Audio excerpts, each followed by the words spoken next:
Hello everybody, welcome into our latest live stream. Today it is Thursday, the 19th of September 2024. My name is CareyHolzman. Thank you so much for hanging out with me today, because today, kind of exciting, we have a brand new product released today from TerraMaster.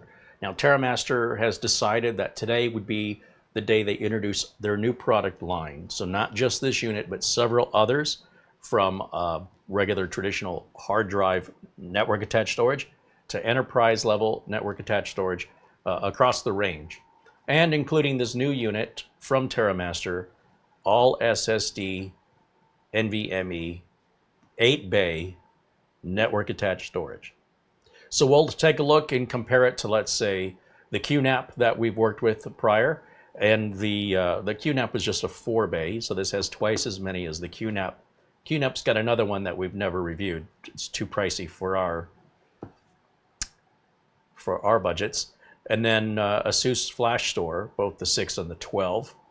This has more than the 6, but less than the 12. Price the same as the 12, but there may be more to it than that, I suspect. I want to shout out thanks to our friend Buster out there in Scotland, who's been a wonderful, amazing supporter of this channel, as well as our friends Frankie B, Oystein, and Paul Gray. Paul joins us from Australia. Frankie B's in New York. Oystein is in Norway. And shout out to Frankie B, who contributed after the show, or right at the end of the show, or at least until I saw it yesterday. We appreciate all your support, because, well, TerraMaster did send us this unit for free in exchange for a review with no other obligation.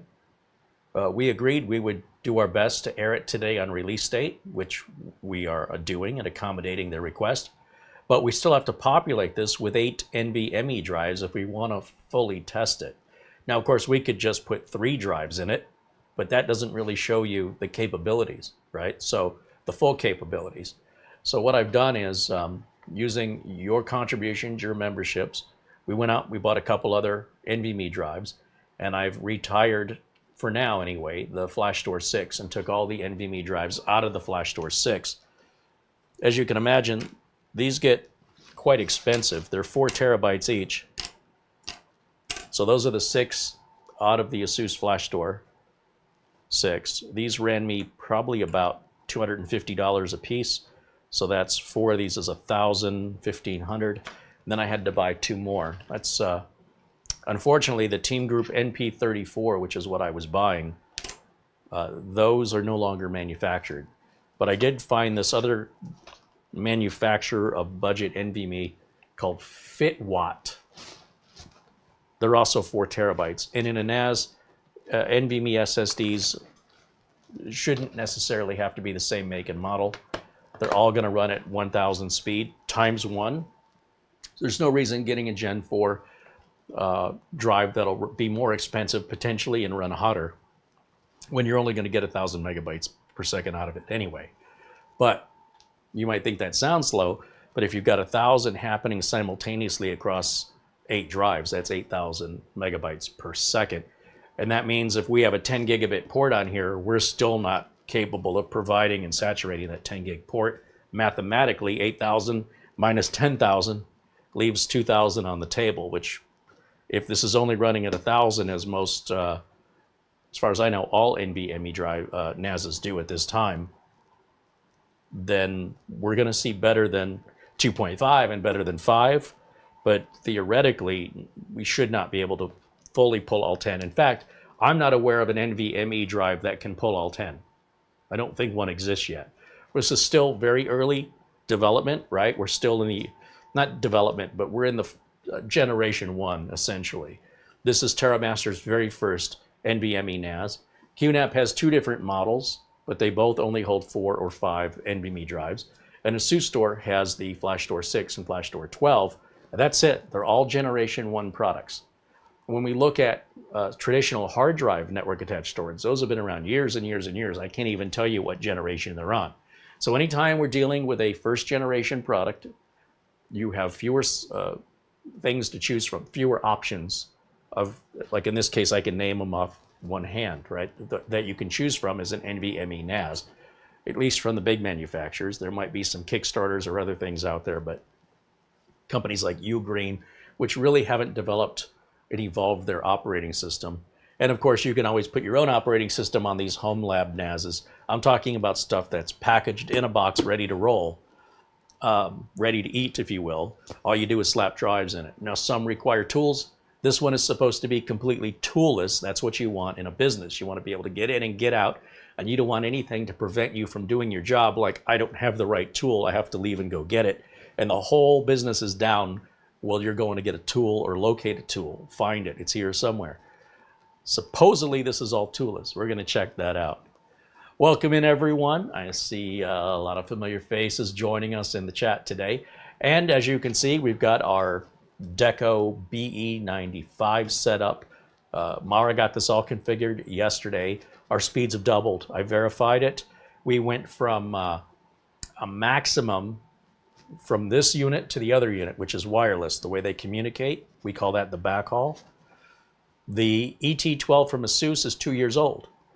And at 2 years ago, that was as fast as they could make it, which was about 1,150 megabytes per second in the backhaul, wireless backhaul, using the 6 gigahertz channel.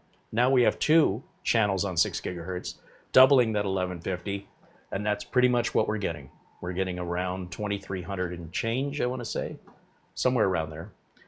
And because we have a fast internet connection, a 2.5 gig internet connection, we have doubled our internet connection speed wirelessly. If we're wired, obviously we get the full speed. But given all that stuff's in another room, it's either run a cable across the floor, 50-foot cable, or we try this out. Now, these do run warm.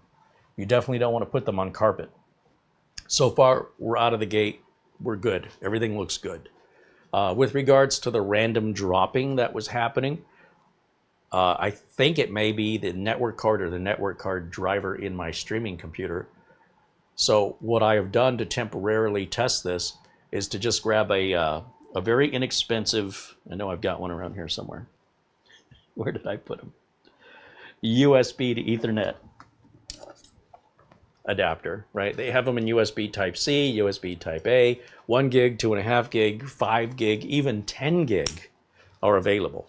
I think the 5 and the 10 are only USB-C, if I'm not mistaken. Anyway, so I have like one of each. I've got one 1 gig Type-A, one 1 gig Type-C, one 2.5 gig Type-A, one 2.5 gig Type-C, and then soon we'll have the 5 and the 10. The 10 is very expensive. You're about $100 and only available on Amazon Express. And they get very, very hot, and you must use USB Type-C. I think it's got to be USB 4. USB Type 4 to handle that kind of transfer speed. I'll test it when we get it. But again, that's all financed independently through your contributions. And so it'll be a few weeks before we get it from AliExpress. And then the 5 gig we just ordered off Amazon. I've never seen a 5 gig network switch in my life. I guess you use a 10 gig switch and it operates at half speed. I don't know why you do that. But regardless, we'll get it and we'll compare them. And 5 gig is a third of the price. It's like $30 for the 5 gig USB network adapter and about 100 and change for the 10 gig, which gets super hot and it's big and it's heavy. It's a giant heatsink. You know, if you need 10 gig, I guess you need 10 gig. You're going to pay for it. It's still early in the consumer space for 10 gig networking. So we're trying to stay right up front here with what's happening in the consumer space. What's the latest? Is it ready for prime time? Should you wait?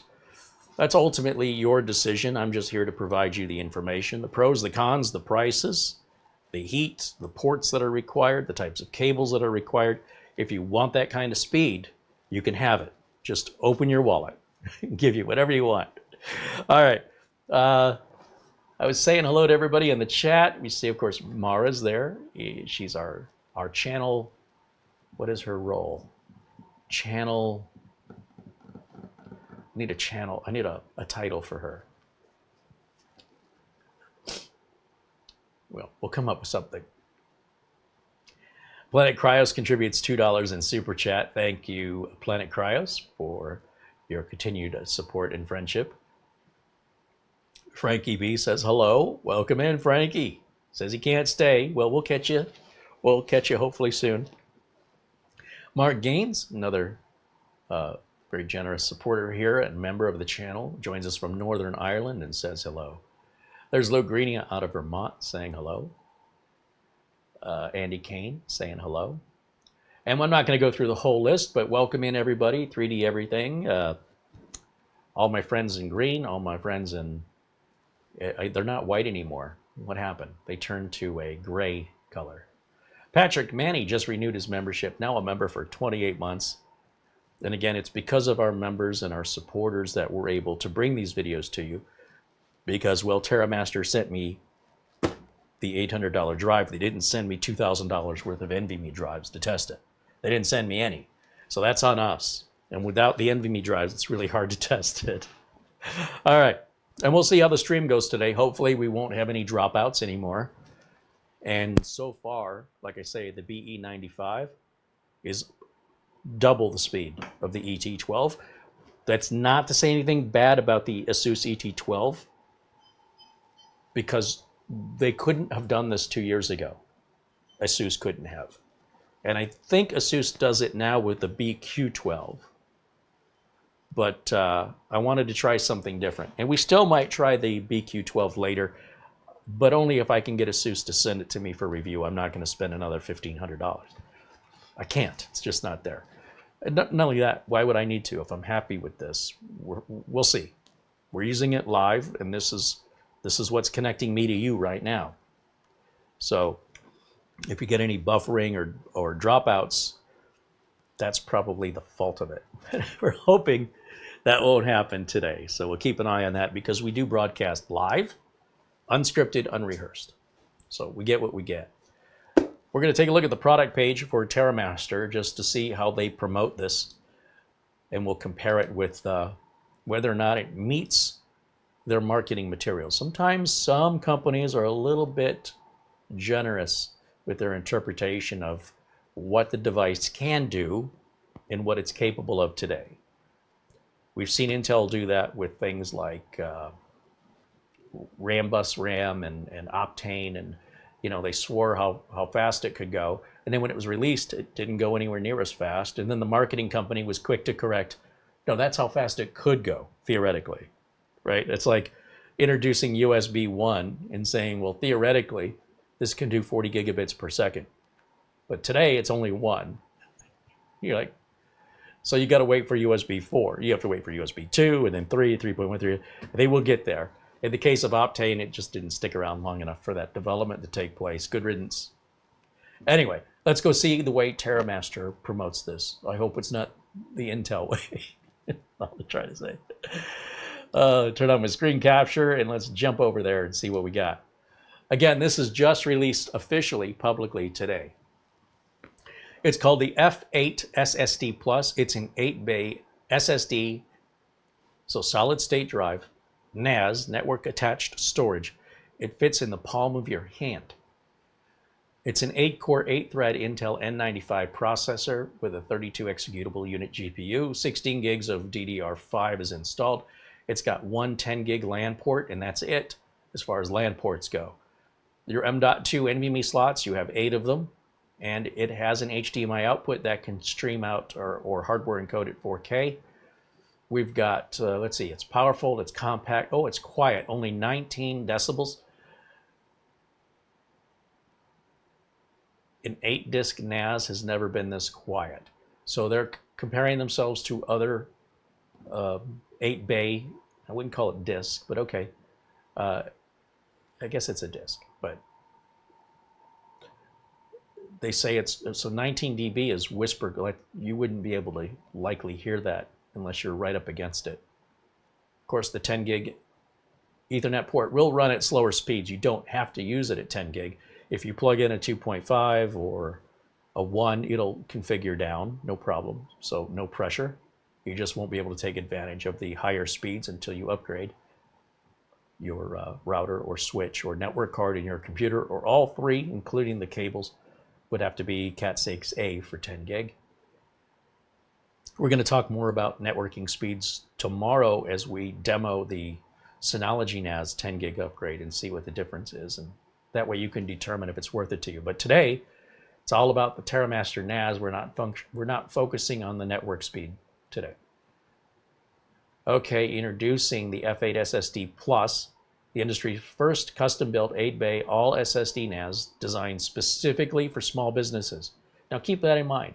When it's designed for small businesses, that also equates to home users. Medium and large businesses are likely not appropriate for home users for size, noise, cost, etc. It features an Intel 8-core 8-thread CPU, fits in the palm of your hand, provides small business users with exceptional performance for virtualization, databases, and websites.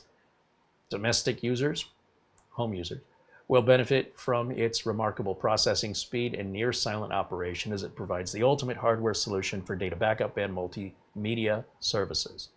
It'll fulfill any consumer requirements via its combination of speed, power, and efficiency. All right, so just more of the same here. Processor is a Core, well here they're saying it's a Core i3, but up there they said it was an N95. Which one is it? I mean, they say it's 8-core 8-thread regardless. Up to 3.8 gigahertz, that's pretty fast for a NAS.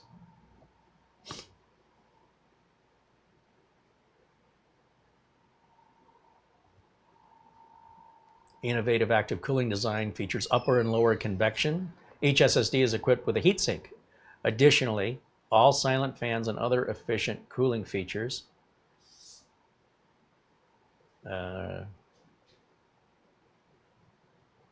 means it remains quiet even under a full load. In standby, its noise level is virtually imperceptible, less than 19 decibels, which provides an ultra-silent user experience. With its compact size and ultra-quiet operation, the F8 SSD Plus blends seamlessly into any home environment, meeting your placement needs effortlessly. It's really hard to tell how big or how small it is on these pictures. If you have 8 terabyte NVMe's, those will set you back $800 a piece, by the way. But if you have 8 of those, you can have a total storage capacity of 64 terabytes. Woo! Can you imagine spending $6,000 on storage? $6,500? Ouch. But you can, and those prices will come down, right? It's just as of September 2024, 8 terabyte NVMe drives are the largest capacity available to consumers and also the most expensive. In a couple of years, you might look back at this video and go, ha, I can't believe people paid that much for those. Anyway, we've got write speeds and read speeds. Tool-free. All right, I guess it slides open and there's 4 NVMe drives on one side, I guess 4 on the other. The latest TerraMaster operating system, or TOS version 6.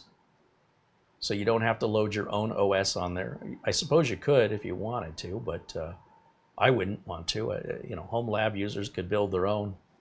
Why buy something prepackaged that's, you know, all been researched and developed when you want to do that on your own because you think that's fun? So, but you could do it if you wanted to. But for the rest of us, this is out of the box, ready to go. You just have to put drives in it. It supports all the operating systems that are supported currently from Windows 11, 10, even, well, 8 and XP are not supported anymore, but they're still saying it'll work with it. Not that you should. Linux and Docker, etc., Debian. All right. Does centralized backup solutions. If you want to use that in that way, you can. A lot of other services, just like apps on your phone, right? And if you want to download those apps, the apps are specific. If you have an Android, you don't get necessarily the same apps as Apple does and vice versa. And when it comes to NASs, it's the same. Synology apps and QNAP apps and TerraMaster apps all have to be custom written for those operating systems, just so you know. And some you may prefer, some you may not. And some, like Synology, may have the largest variety to choose from. In my case, I don't use any of the apps. I just use this as storage and nothing but storage, but it can do so much more than that if you wanted to. All right, I think that wraps up their homepage here at TerraMaster.com. Now, over at Amazon, if you wanted to buy one of these, they're offering a $100 coupon off, I guess, to the first 100 buyers today.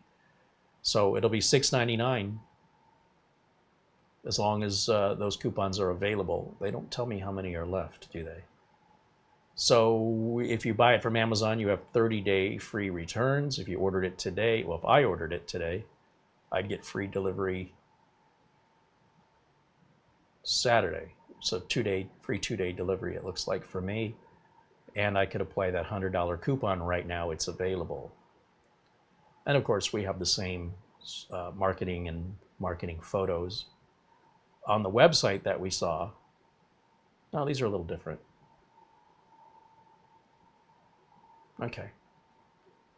Usually they're the same. And probably since this is released today, we're not going to see any reviews. Maybe I'm wrong. Let's scroll down and see, is there any reviews? Nothing yet. Okay, so it just came out today, just a few hours ago. That's pretty fresh. Let me go back to camera 1. And let's do the unboxing. Let's find out how this is packaged. I guess they give you heat sinks for your NVMe drives. It said something about heat sinks.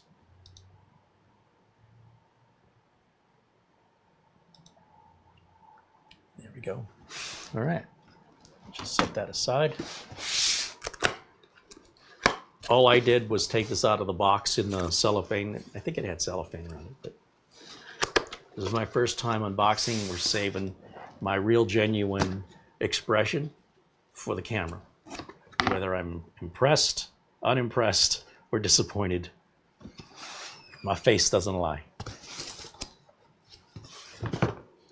Just to let you know, it's powerful, speedy, and quiet. In case we haven't said that 4 times already. All right. In the box, we have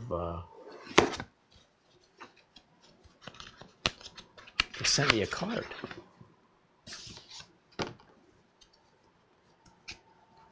Oh, this is their product line.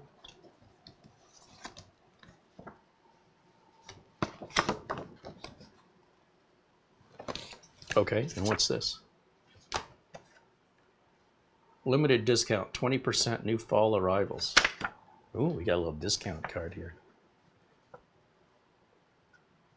First 100 customers only. So that's what they said. There's no code on here. I guess this is quite perishable. Not quite sure how long that's going to be valid. Okay, very good. I mean, in order to get that, you'd have already bought it, so I'm not quite sure who that's for. I'll just put that right back in here. All right.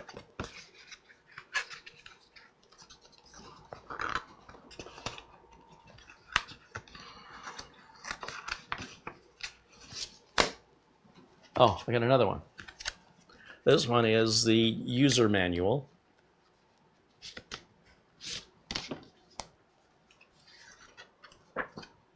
Some kind of quick installation guide here. Warranty. I think this is a 2-year warranty here in the United States. Whatever compensation promises is, I don't know. I don't need any of this. I don't think I need any of it. We'll keep it handy just in case. But I'm going to just try and set this up without any instructions. It should be pretty intuitive if you've ever worked with a NAS before. It should follow the same steps as any other NAS with regards to the big makers, QNAP, Synology, Asus Store. Okay, there's that. Oh, it is small.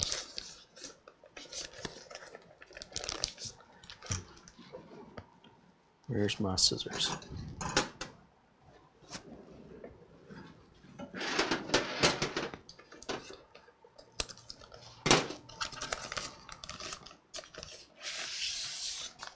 Oh, there it is.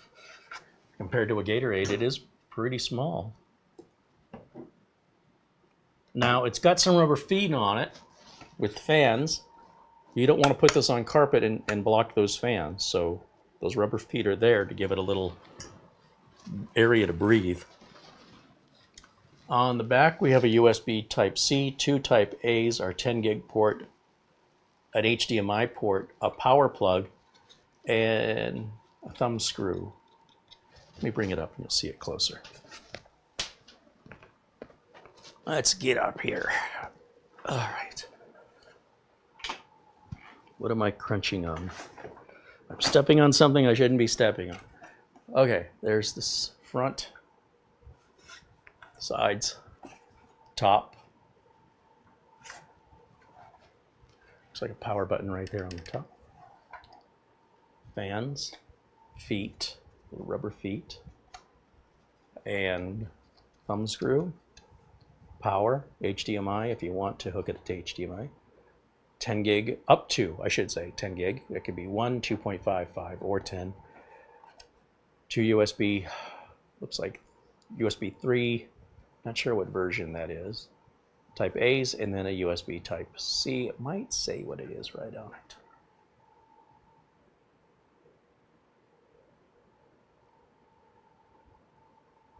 Okay, so I suppose if I unscrew the thumb screw,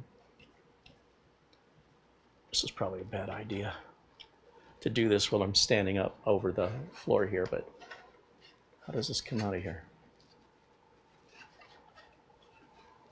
They showed it sliding out. I just don't know if it slides out from the top or the bottom. Let me take it over to the desk so I don't drop it. We still have the rest of the box to go, so I'm just kind of pausing here for a second. Let me get my glasses.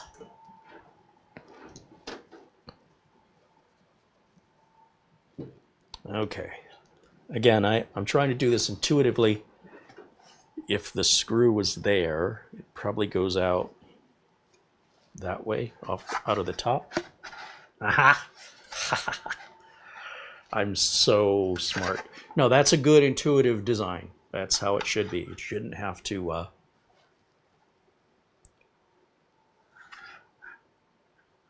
refer to the directions if it's so different from everything else I've worked on in over 30 years of this business. Now, when I say this business, I don't mean the YouTube business. I mean as a real working tech, for those of you new here. Well, clearly our CPU is going to be under this big heatsink. Let me bring it up again to the camera and show you what we have on the inside. It's not a lot. Pretty straightforward. We've got a single RAM module right there installed. We've got 4 M.2 bays. And they seem to be numbered right up above the screws if you look carefully. So if it says, you know, NVMe drive 3 is bad, it needs to be replaced, and let's say that number was written here like on the QNAP, you can't see which one. Does the one start at the left, or does the one start at the right, or is the one on the back? How do you know? On the QNAP, I had to guess. Actually, in the app, in the QNAP app, it'll show a little diagram, but if you don't have the app open, as I didn't, the numbers were under the NVMe drives, and I had to guess and pull the NVMe drive out and see what the number was under it. By placing the numbers just above the screws, we should be able to see which drive is which without having to remove them. Thank you, TerraMaster. I appreciate that. QNAP would say, well, just look at the app.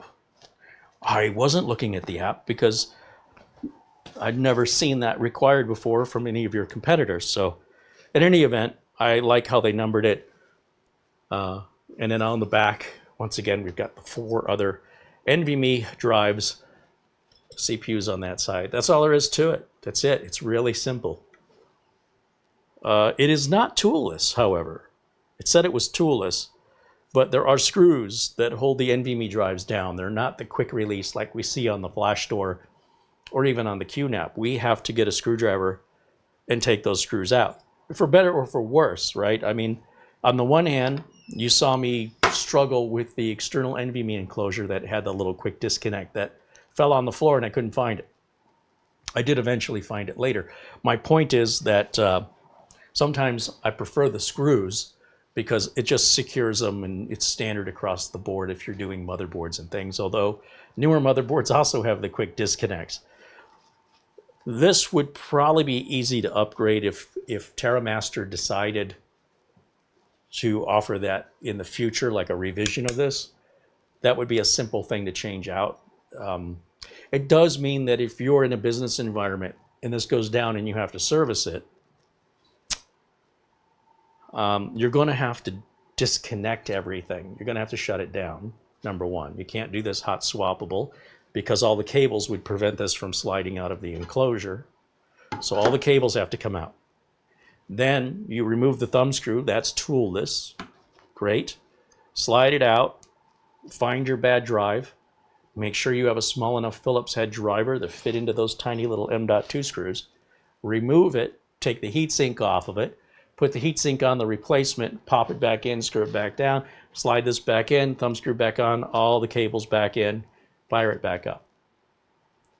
Versus a regular traditional hard drive NAS, both from TerraMaster, QNAP, Synology, ASUS Store, where you slide the drive out while it's on. No cables need to be removed, no tools need to be used. You pop the drive out of the carrier, put the new drive back in the carrier, slide it in, close it, and you know which drive needs to be replaced because there are typically lights on the front of the NAS, a light for drive 1, a light for drive 2, etc. And they're usually green. And if there's a drive or drives where the LED is red and it says drive 7 is red, you go to drive 7, you pop it out, you don't have to turn anything off. Those drives are cheaper for larger capacities, but they're also slower and louder, and they take up more space on the desk. There's pros and cons every way you look at this, and I'm not here to tell you which way you should value one over the other. Me personally, I see the benefit depending on the use case scenario where one is more appropriate than the other. I don't see a universal answer here where one is always better than the other, but I want you to be aware of the differences, including cost, size, noise, and maintenance, right? So swapping out a drive is maintenance. On the other hand, mechanical drives are more likely to fail than SSDs. So it makes more sense. On the mechanical side, it should be easier because you'll probably be doing it more often. Probably. But you might have that kind of luck that, you know, you're having failures on your NVMe's for some reason, and you're going to get sick and tired of having to open this up. Seems unlikely, but possible. It's absolutely possible. Okay, you with me? See what I'm saying? So before we even start, right out of the gate, I can tell you that without even testing it. Let's get back into the box and see what else we've got. I imagine there's a power adapter in here, and I guess heat sinks will be in here. We have a box with a hole. We'll just pull it up by that. Oh, it's pretty thick. Nothing else in here.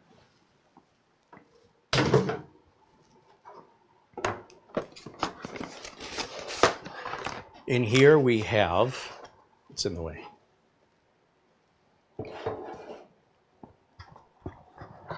Power adapter.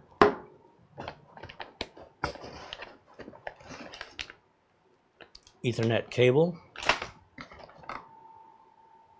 This is a dual-pronged, so it's not a clover leaf.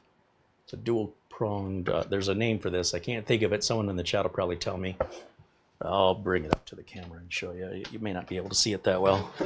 Let me just kick some boxes out of my way. We are working on getting Studio C organized. I promise it won't stay this way.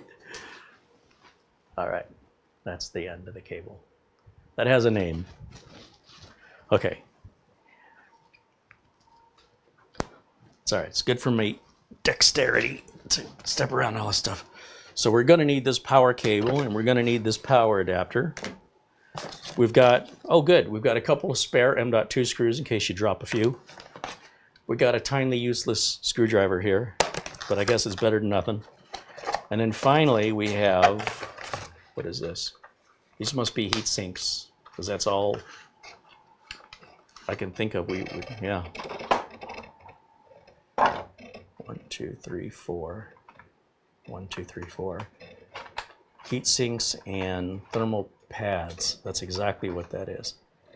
And the little rubber bands that hold these heat sinks on, so that way they're easy to switch from, you know, if you got to swap out an NVMe, the last thing you want is to not be able to get the heatsink off of your old one. Because if your old one has failed, well, regardless, you're pulling it out, you're not going to need the heatsink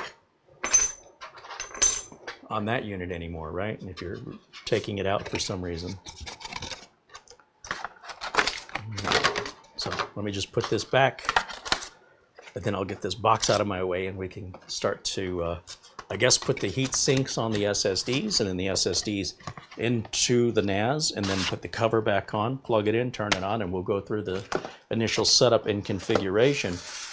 But keep in mind, 6 of these came out of the ASUS Store NAS and have already got a configuration from another NAS.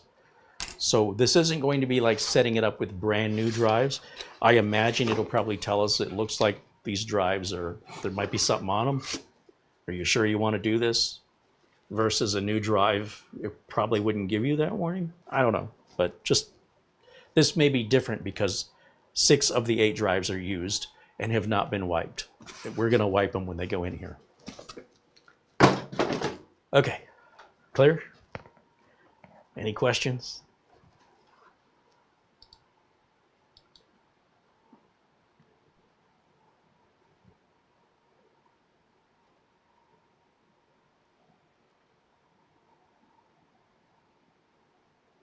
Mark Liebowitz says, I want to build my own NAS because I'm not paying enough for electricity. Yeah, because your own NAS is going to suck up a lot more power than these.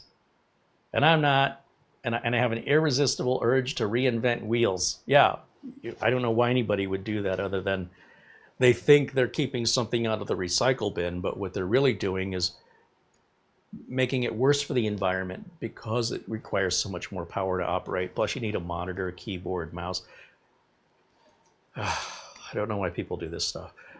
Some folks just have fun with it, but you wouldn't want to deploy that in a business mission critical environment, you know, where you're relying on it. That's just somebody having fun. But to each their own. They're nothing illegal about it. It's just not practical for me to offer that service in a business or to support it. Nobody's paying me an hourly wage to work on something they slapped together from stuff laying around. It's never happened. I wonder why. Ken Jung wants to know if I'm happy with the TP-Link router. Yeah, we started the video off talking about that. DVR mode should be on, and you can rewind to the beginning if you missed that part. All right, so my glasses. I almost couldn't find my glasses without my glasses. Let's see. Thermal pads are all in one bag, and the rubber bands are all in one bag. Okay, good.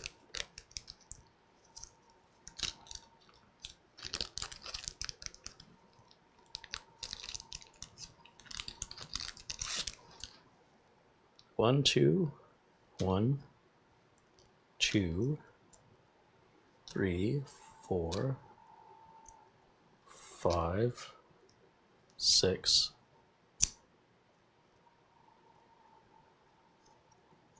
7, and 8. Good, we've got 8. I was a little worried. They're awfully thin and they were stuck together. They have a plastic film on both sides to keep them clean from any debris, dust, oils from your skin. So we're going to peel one side off, and you want to place it right where the edge of the, what they call these gold fingers. You don't want to cover the gold fingers. You want to be just a bit away, pretty much where the sticker on this unit starts. We're just going to cover one sticker with the other one. Now, be aware that the team group sticker that's on these NVMe drives is impeding the ability of the heatsink to do its job. This will do its job best if it's directly on the chips. However, these drives shouldn't get that hot anyway, and our serial number is on that sticker. So if you pull a sticker off, you may void your warranty because they're going to say, what's your serial number, and how are you going to know which sticker goes to which drive? So if I were you, I wouldn't worry too much about that because I don't even think we need these heat sinks, quite frankly, but they can't hurt. So we're going to put them on. Okay, so with that on, there's one drive, and then we have the heatsink, right? So the heatsink's going to go right on top of that. So we got to peel. Don't forget, you have to peel the plastic off. That will impede the heat transfer far worse than a sticker will. And this is a very easy thing to forget to do. Right? And you got to do that from both sides. You want to make sure the bottom of this is absolutely clean. Line it up as best you can. Remember, give yourself space. It's okay to be a little far back rather than be too far forward, because that has to plug in to the socket. And if that heatsink's too far forward, you're going to impede the ability to plug that in or to get it seated all the way, which could, in theory, half work. And then you'll be confused and start blaming things when you put it together wrong. Okay, so just avoid that scenario. Planet Cryos contributed $5 in Super Chat. He says, I got a KVM switch, and it works great so far. Got it for 20 bucks, down from $45. It looks like a cool NAS. Lots of money in NVMe. All right, so we got two different thoughts there. So he's got a keyboard video mouse switcher. That's to share one keyboard, one mouse, and one monitor with two desktop computers. And you just hit a button to switch between the two computers. You don't have to have two keyboards, two mice, and separate monitors. 20 bucks is a good price. And then he says this looks like a cool NAS. A lot of money in NVMe drives. Yes. Well, I mean, look, we could have put a bunch of 1 terabyte drives in there, but I could also have just bought a USB external NVMe drive for a fraction of the price and gotten speeds out of it and shared it over the network. In any event, this does a lot more than that. So with the heatsink on the NVMe drive, we now need to place some rubber bands on it. And I guess, like, I don't typically on these heat sinks that have rubber bands, they usually have little grooves where the rubber bands go. These don't. So I guess you put one on the front and one on the back. It doesn't seem to have any particular preference of location. I've not seen that before.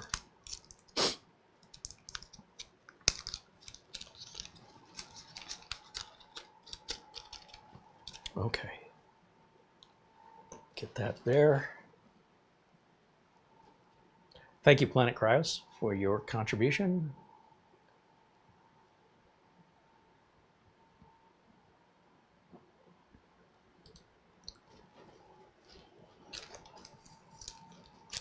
Set those over there. Okay, so how do we put these bands on? I've noticed my thermal material here is it's hanging off to the edge a little bit. This is the time to straighten that out. It's mostly my OCD more than it is affecting any performance. If you're going to do something, do it right. That's all I'm saying. Yeah, and you also don't want to go too far back on the heatsink because you don't want to cover this half hole up here where the screw has to go. So it's important that the heatsink is centered so that you still have access, you're not blocking the hole, and you're not going to interfere with the socket on this end either. So you want it perfectly centered like that. And there's room, a couple millimeters each side, you're fine. All right, so I don't know how we're supposed to put these on. Guess you just stretch them somehow. And at the same time, while you're stretching it, you put it on there. How does that work?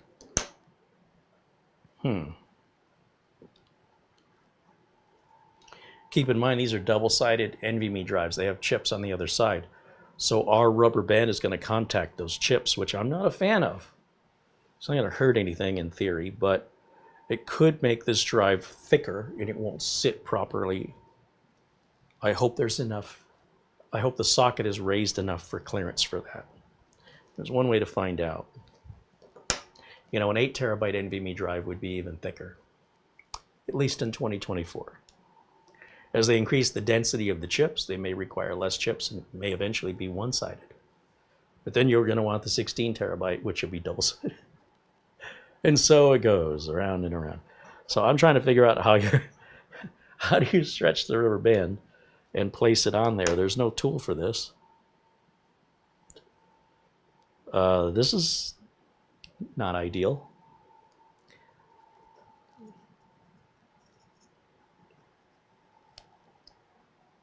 I guess like this.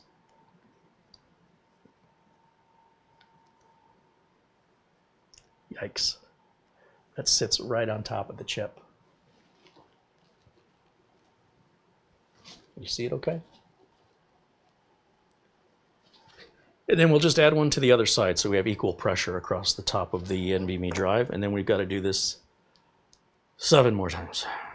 Okay, but I should get faster. First one's always the toughest. I should have a system down here before I get to the last one, I hope. This would have been a good idea to set up 7 of them prior to the show, but I like to keep everything authentic and genuine so you know exactly what you're setting yourself up for at home. No one else is going to do this for you, most likely, and so if you're like, oh, that takes a while, yeah, it's going to take you a while. Be ready for it. I want to make sure you have proper expectations of what you're getting yourself into. Now, you don't have to put all 8 drives in it. You could put 3 in there. You could put 1 in there if you wanted to, and then just start expanding it as your budget allows. I don't know why you'd do that, but you could.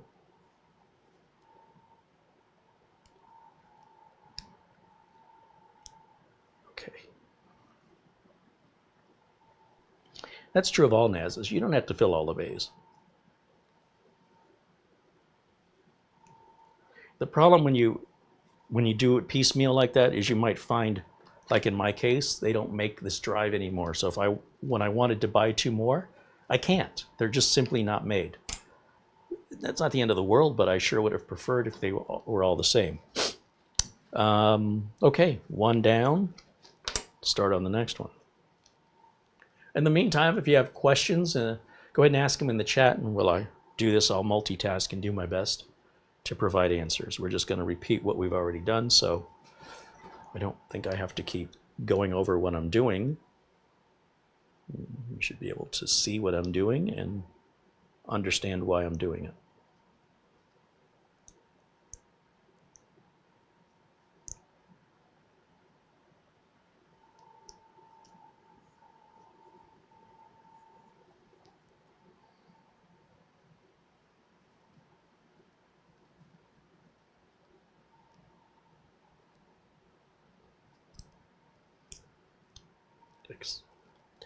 Come on now. Just try to get this centered. Now the underside of this is not an adhesive. It's actually just the thermal tape. It's got a bit of a tackiness to it, but it's not sticky. It's tacky. Over time, as the drive heats up and the material starts to get hot, it may start to stick to the drive, and you may find, you know, depending on how hot and how long the drive has been in there, that you could tear this pulling it up because the tacky material may become stuck, and if you want to reuse it, you don't want to tear it, and that's normal. That's typical. So when you're taking this off to replace it, be very careful on the removal. They don't give us any extras. Now, this stuff is easy to buy. You can find this thermal tape already pre-cut for SSDs. Even these heat sinks with the tape and the rubber bands are about $2 or $3 a piece on Amazon.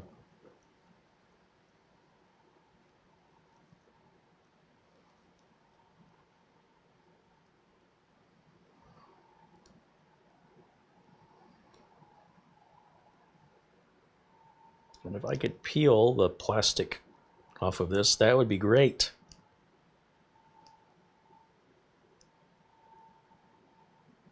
Wish they had a pull tab. You just got to find an edge somewhere that you can grab. That's a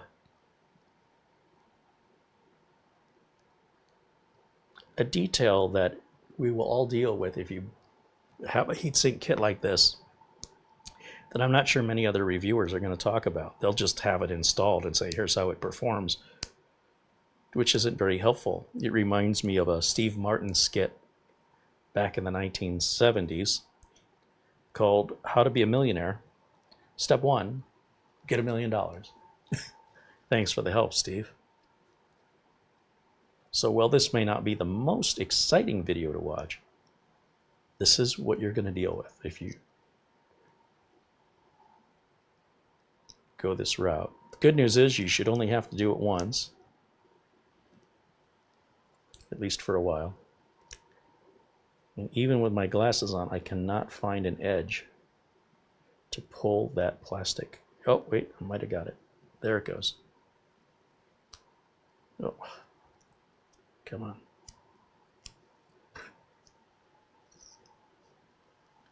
Hey, heatsink.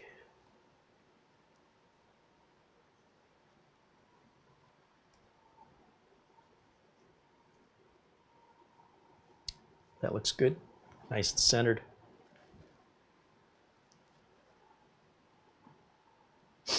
Bajan Guy said he purchased a Windows 10 Pro key from VIP CDK Deals. Thanks for the savings.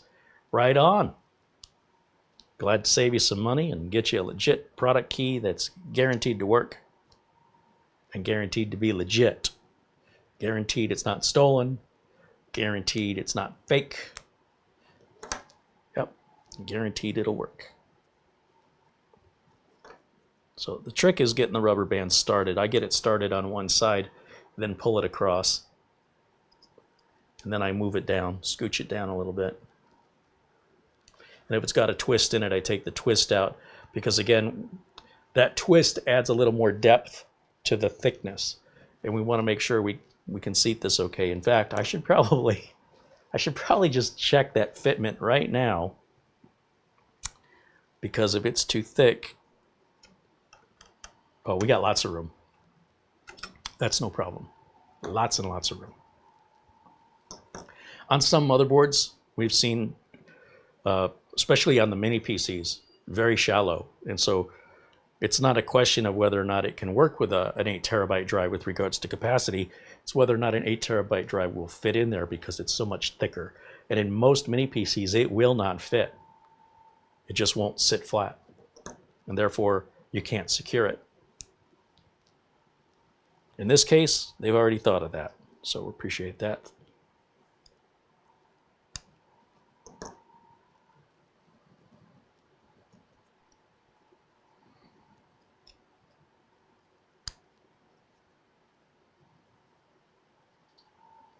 So see, I've twisted the rubber band, and so I'm just going to roll it with my finger, and that should untwist it.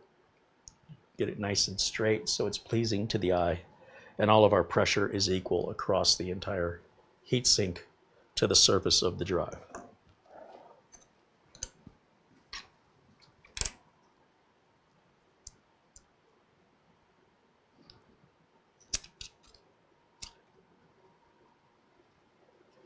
Frankie B says, how did the configuration of the D-Link Wi-Fi come out?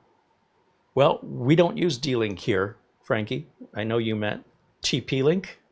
I realize it's a link. It's the wrong link. Just so we're clear, I don't use D-Link products for a reason. And I think if you just search the history of security issues, reliability issues, and support issues, I don't even know how D-Link is still in business.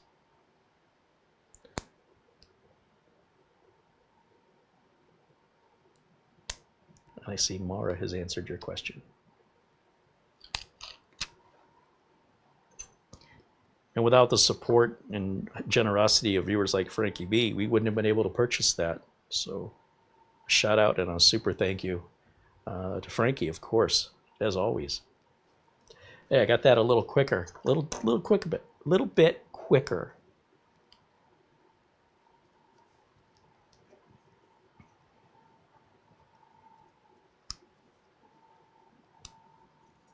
Look at me go. I'm almost ready for the assembly line. It's going to be a bad Lucille Ball skit right here.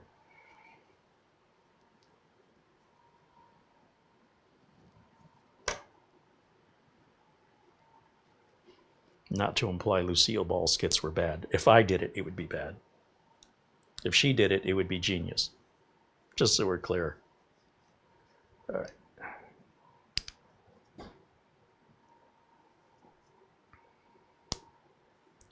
So you see me pull up on the band. That's because it kind of folded in on itself. I want the rubber band to be completely flat, not just looking for twists. but also looking for folds. So to unfold it, you just pull where it's folded, pull it up, and it'll flatten itself out. All right, there's 3 down, 5 to go. Well, 3 more of the team group NVMe drives, and then we'll open these FN950s. I've never used these. I don't know if they're any good. I think these are Gen 4. I wouldn't spend money on Gen 4 to put in a NAS, but if it's the same price or cheaper as Gen 3, well, it'll be fine.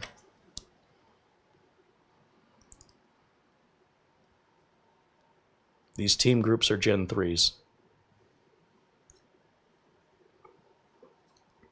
Now, I don't know if Team Group is only making these in Gen 4, if that's what happened, or if they still make a Gen 3 4 terabyte, and they just upgraded the controller or firmware enough to give it a different model number. I haven't done the research.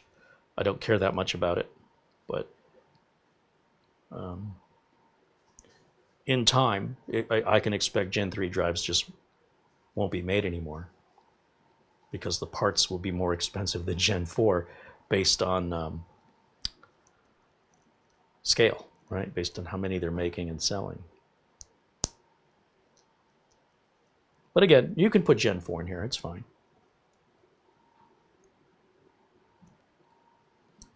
It's just going to run at 1,000 megabytes per second regardless, per drive.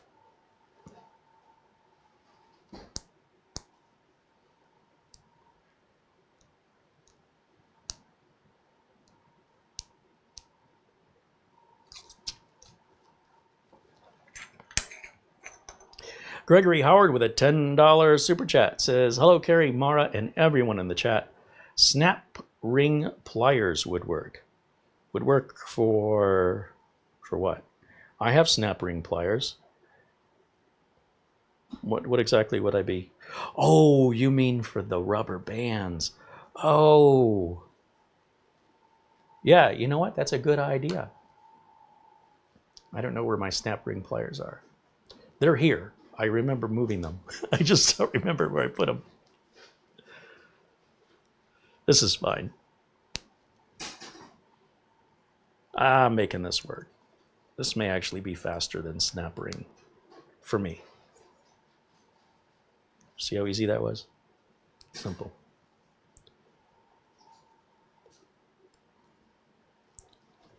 Okay.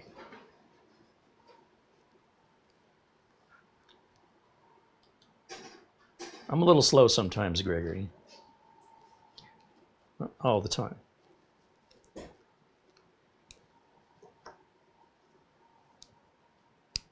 Look at that. Look how good I'm getting at this. I'm halfway done already. Only took a half an hour.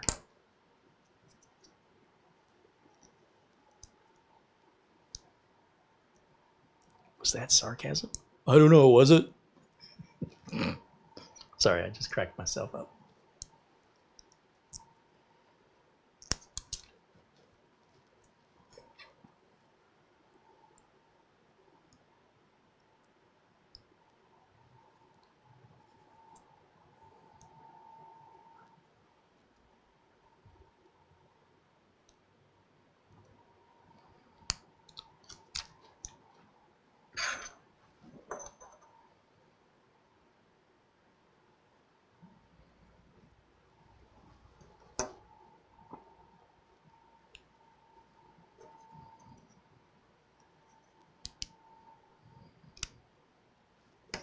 So close.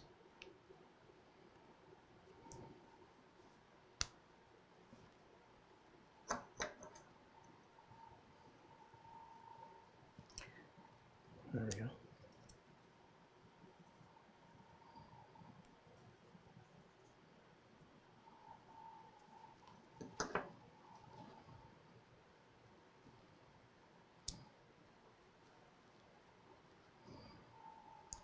They give us extra rubber bands, it looks like. I'm seeing way too many. I got it twisted, so we're just going to untwist that.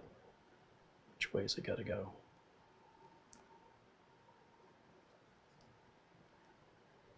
Got to go towards me. There it goes. Okay. Unanimous. All right, that's 5. So we need 2 for number 6, 2 for number 7, 6, 7, 8, and then they give us 2 pairs extra. So 2 pairs are extra. Good. I like extra.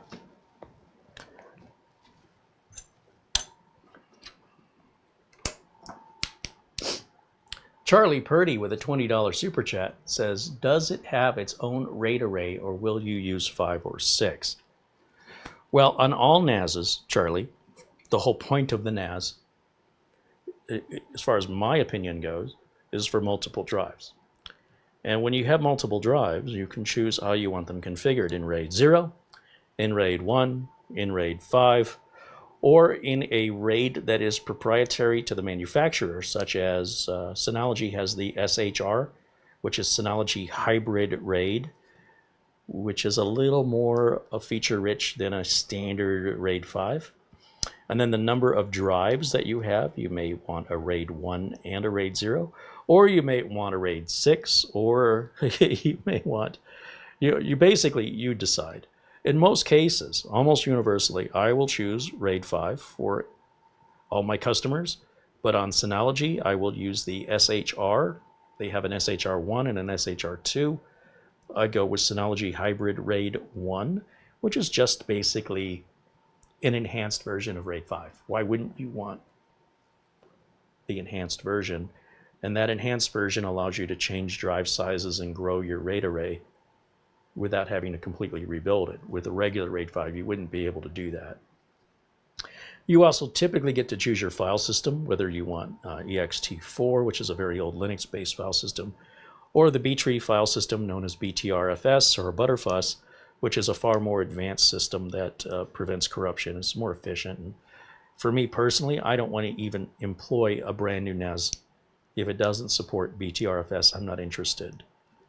Now, if you'd asked me 10 years ago, I didn't know what BTRFS was, and it wasn't being offered. If it was, I didn't know what it was.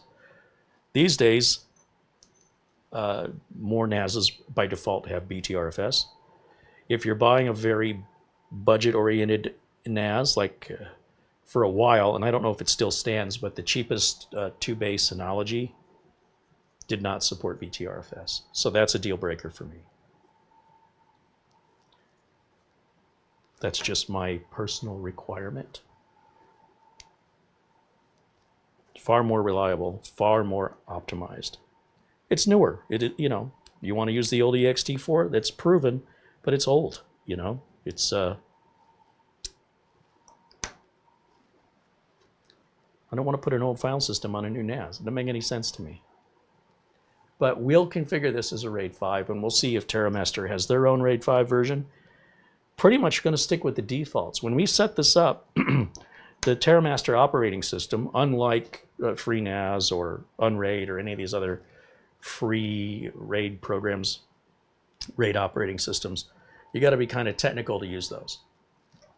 Technical people love technical stuff. That's what they live for.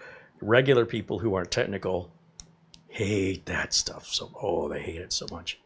So with the TerraMaster OS, it should give us a sort of a, what you used to call a wizard, and it'll guide us through, and we'll probably stick with all the defaults, all the recommended settings. They're probably already optimized based on what we put in.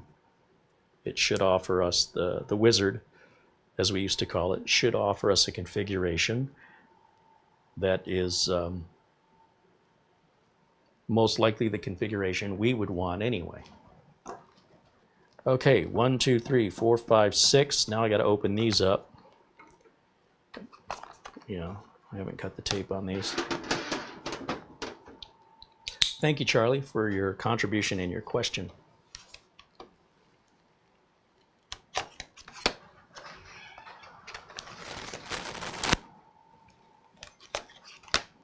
FICWAT. That's the name of these. FIC, F-I-K, Watt, W-O-T, one word. FICWAT. What'd you call me? They're all 4 terabytes. So when we're done, we'll have 8 times 4, 8, 16, 24, 32. And then we're going to lose 2 probably to the RAID array. So minus 8, so 8 times 3, 8, 60, 20. We should have 24 terabytes, I think. Maybe 26, depending on how the RAID array deals with it. I'm not sure.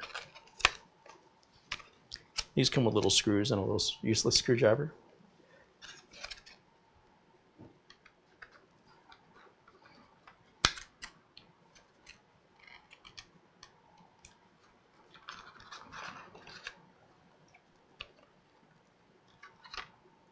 Now we have stickers on the front and the back on these, so that there's no chips on the back of these. So you can see they've been able to do these one-sided versus the older generation.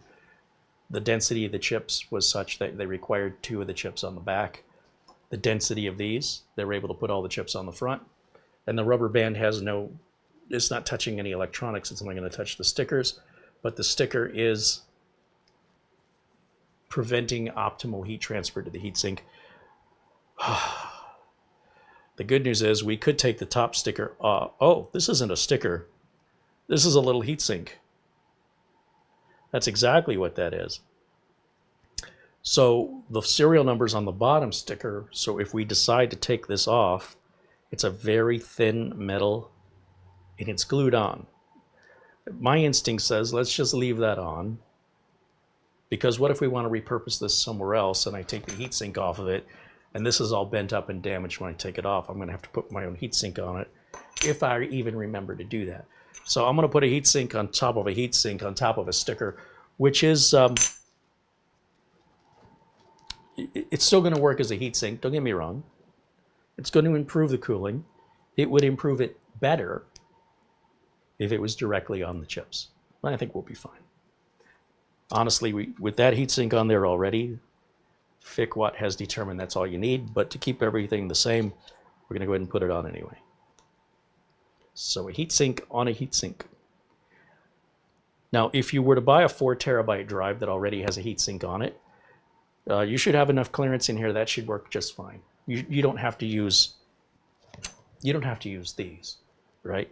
If you buy drives that already have heatsinks, like I've got some examples over there, there's enough clearance that will fit without, yeah, you've got lots of clearance on this that you can put the cover on. It's not going to prevent the cover from going on.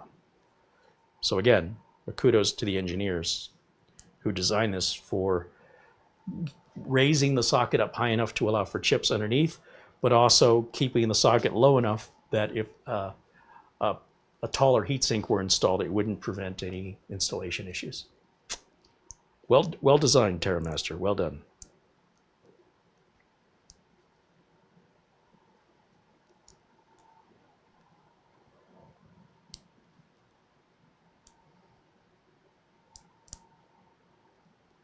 Okay.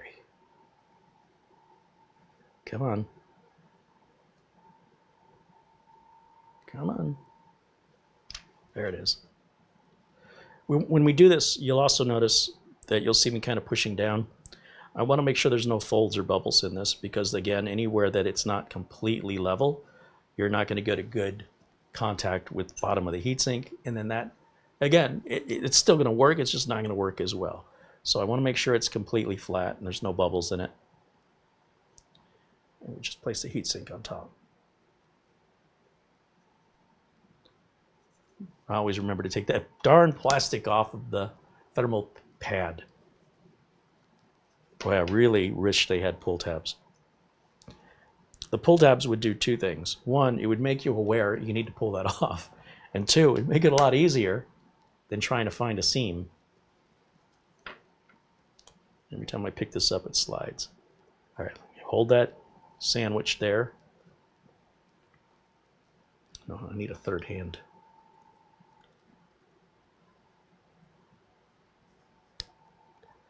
So when I put this on, I'm not trying to necessarily keep it from twisting. I just want to get it on.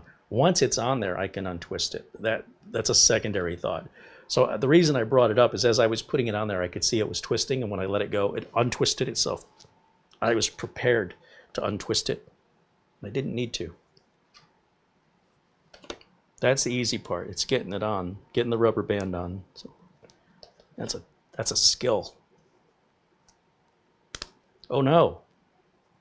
I broke one. See that?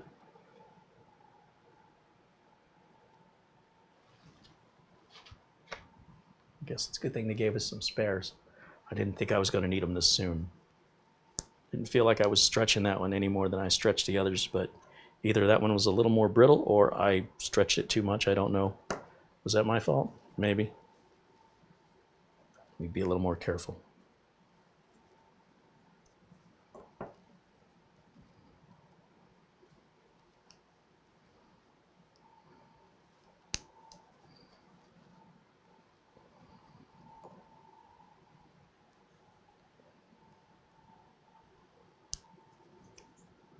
And went on straight too. Okay, we are almost to the finish line. Almost there.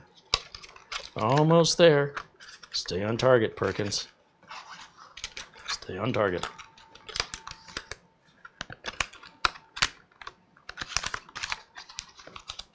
Not Perkins. Porkins. Porkins.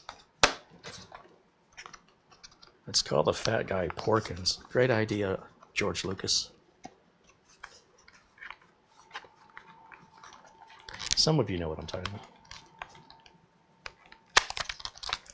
Okay. Last one.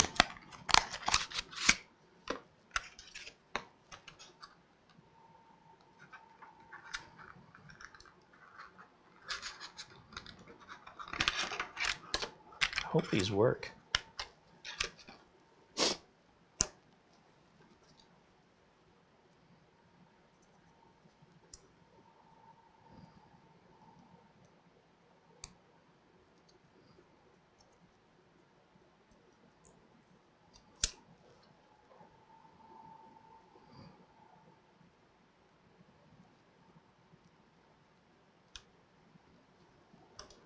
Ah, no. Glad my table's clean.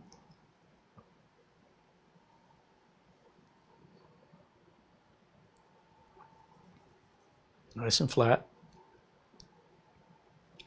Oh, for the last time, I peel off the plastic. The last time. Please be the last time.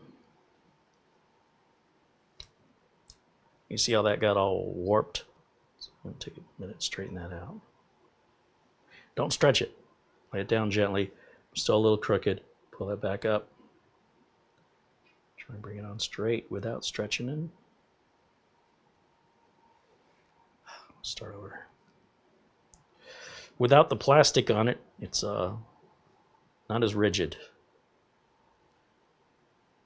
I got a little bubble right there. I'm going to smooth that out. Heatsink.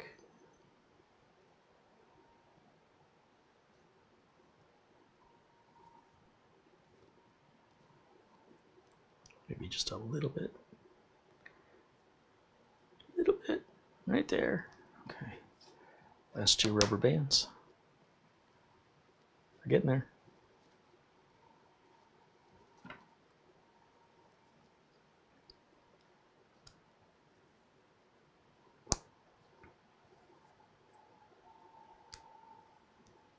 A lot of the thinner heat sinks like this that you can buy, they have a piece that the NVMe drive, it's a metal like U-shaped piece that sits under the NVMe, and then the heatsink goes on top, and you just put screws into the sides of it rather than dealing with rubber bands. That might have been a better choice here with regards to longevity and spare parts, right? You could still lose one of those little tiny screws, but it seems like they would be much more robust than these rubber bands over time. Not quite sure in the desert how long it'll be before these rubber bands get brittle. Once they get brittle, you barely pull on them and they just break in half. Okay, so I got a twist. I'm trying to get the twist out by rolling the band one direction or the other. There we go. Whatever direction I choose, I got to do the same direction all the way around. And now it's folded in on itself, so I just pull up on it. Now it's perfectly straight. Looks good. So all 8 drives are done. We have 1, 2, 3 spares, 1 broken one. I have our Ethernet cable.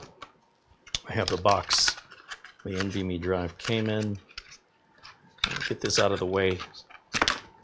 Try and keep my work area, nice clean work area. So we will put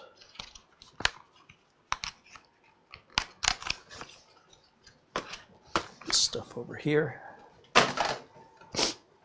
Okay. Now, to install the drives into the slots, I need my JIS driver. So again, this is not a completely toolless process. But that's like any standard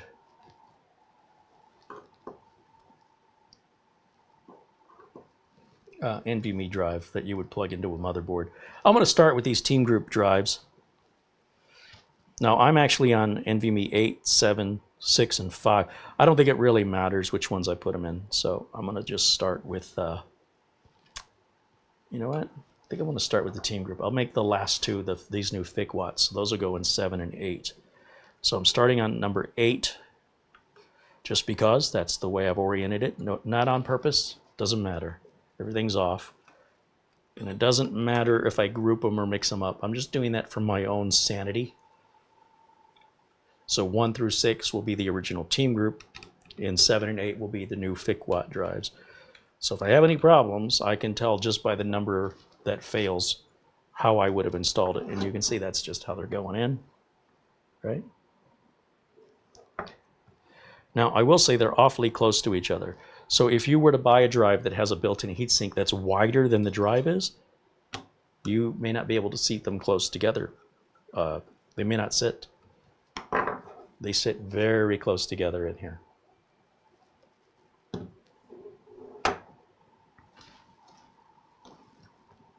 Okay, so the rest of these are my team group drives. Just verifying. They are. All right, here we go.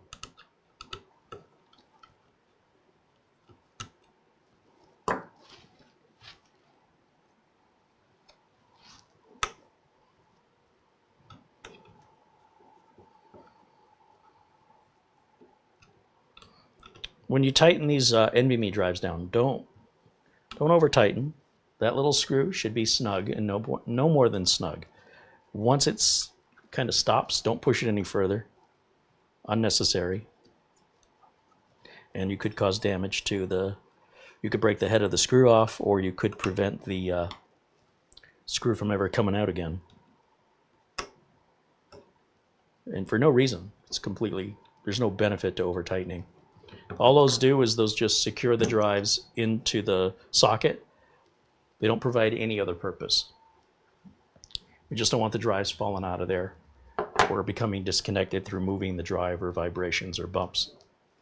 Okay, so 4 more to go on this side. These will be sockets 1 through 4. I'm going to start on the one away from me when I have the fans to the right. That's number 4. Again, because the unit's off and all the drives are essentially the same, we can do this in any order we want.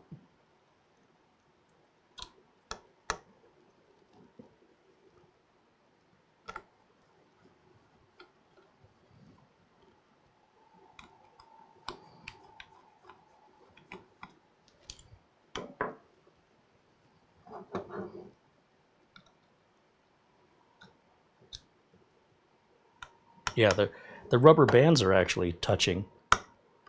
Okay, I had it a little tilted. They sit very, very close to each other.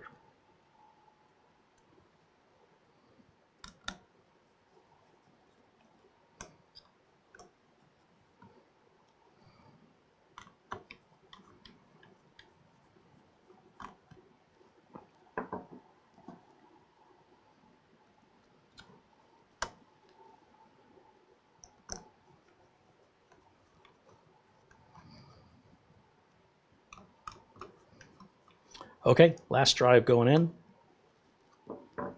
As you can see on this side, we got that 1 slot remaining.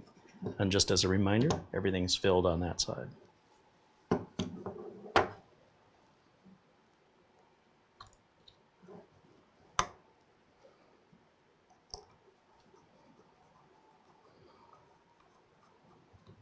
Done. All completed. All loaded up. We're going to slide this back in. Which way did it go? Did it go this way? No. Which way are the ports? Ports are this way. The holes for the ports are that way. So logically, it must go in like that. Slide it into place. And put the thumb screw back in. It's getting exciting now. Here we go. We need some power. Nice little Velcro cable management attached to the cable so you don't lose it. I like that. Give it some power. And we need the power cable. I don't have a spare one of these laying around, so it's a little uncommon. I think it really matters.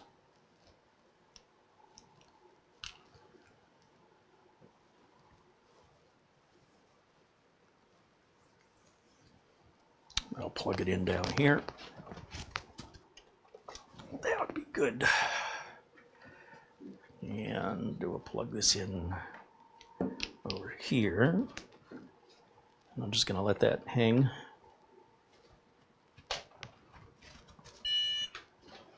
Oh, did it already turn itself on? Power light. I mean, it just came on. I haven't touched anything.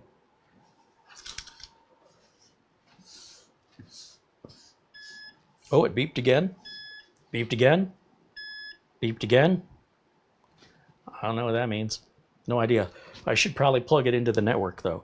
So let me grab a network cable.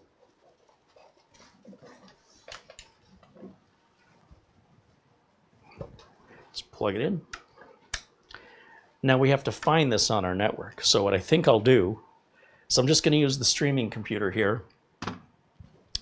And let's see if we can find this on the network. How are we going to do that?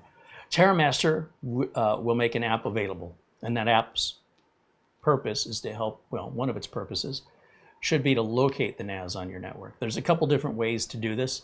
If you're familiar with the inner workings of your router, you can look at what the router has assigned and find it in your router. You could, I guess, download an app for your phone like we did with the router, which I don't want to do. I want to do it old school, which means I have to find out what IP address did my router just give to that.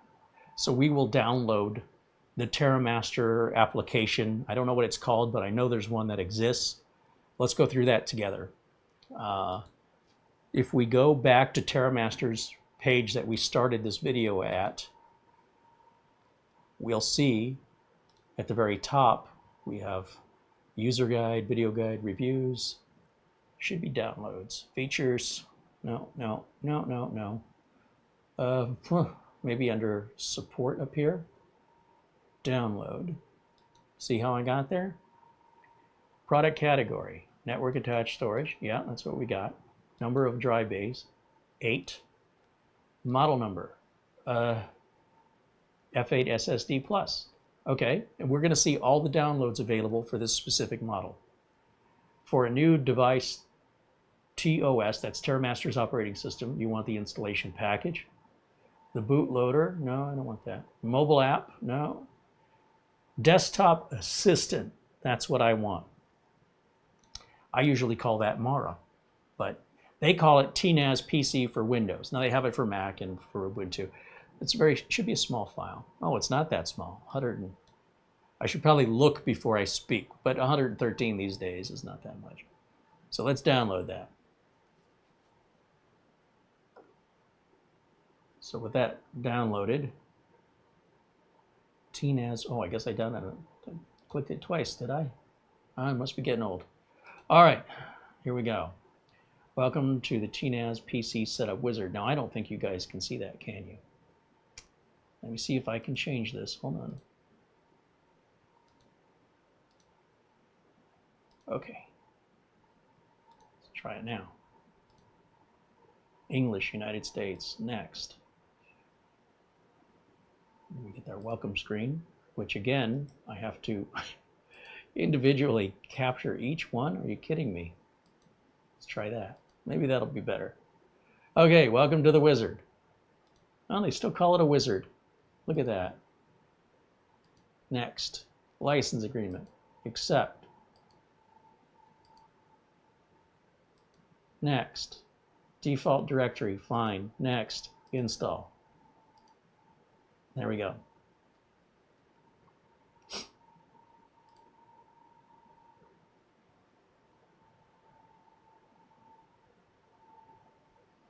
Launch TNAS. Yeah, that's what I want to do. Launch it. And Windows is asking if we want to allow this through the firewall, the TNAS PC. Do you want to allow public and private networks to access this app? Yes, you must allow that. And it's asking me again for some reason, so I'll tell it again. So I've clicked allow twice. Now I realize the screen's black, so let me capture the TNAS application. It should be this button here. And let's see what it says. Found a new version. Great. Well, let's grab the new version. I don't know why we would have an older version, but there you go. Download. Oh, I see. It's putting it up here. Okay. Okay, so let me go back over here and go back over to our window capture and change it back to Chrome. So it downloaded a new version here. Oh, I see 5.1, 5.203. Okay, let's do 5.203. Do you want to allow this app to make changes? Yes, I do. Okay, so we're back to you guys probably not seeing anything again. I'm just going through the same setup. I'm not going to switch it back and forth. It's just the exact same thing I just did, answering all the same questions. Accept a license agreement, you know, pick the directory. It was clicking next, next, next, and install. All right, that's all I'm doing. So now it's just repeating what it already did. And it's starting the services, launch TNAP. Perfect. Okay, so back over to our window capture. What you'll see is it's finding the TNAS, our network attached storage. It found one, which is good because we have a total of one, but you could have many. And it tells us the IP address is 192.168.68.65. Perfect. Now we can either type that address up in the top of our browser, or we probably have one of these links that'll take us there. Let's see, log in. Let's do that. Now, what you're going to see when we log in is, back to Chrome. Okay, there's your TNAP address, 68.65. Your TNAS has not been initialized. Please follow the prompts. All right, this is the wizard. Only one LAN port can be connected. Some TerraMaster NASs have more than one LAN port. This does not apply to our particular model, but you would use the same application to find any TerraMaster NAS. So this statement about only one LAN port can be connected is it's applicable for other models. Please keep the NAS connected, you think? Otherwise, you cannot install the operating system. Well, it has to download it, doesn't it? All right, fine. Warning, using incompatible or suboptimal disk can greatly increase the risk of slow TNAS response, disk failure, system crashes, or even array collapses. In extreme cases, you may face severe consequences, including the loss of all the data. To ensure data security and system stability, it's strongly recommended to choose disks only from the officially recommended compatibility list. I think this is more important on hard disk drives than it is on solid state drives. I could be wrong. I don't care about the compatibility list. I think we're fine. Okay, so I hit start. Automatic initialization is about to begin. The system will automatically initialize your TNAS device by default. If you wish to customize the system disk, system storage pool, or create cache, an SSD cache, which is, of course, this is not going to do that. That's for hard drive based NAS. Please press the escape button. No, we're just going to do automatic initialization. That's great. Just start now. I'm good with it.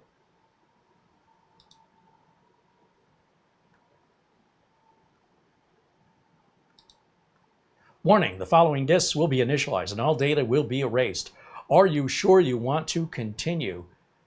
For disk number NVMe disk 1, NVMe disk 2. Okay. System partitions are being configured. Please wait. Or what? What choice do I have? All right. This is all normal, and whether you're using QNAP, Synology, ASUS, it's a very similar process during setup.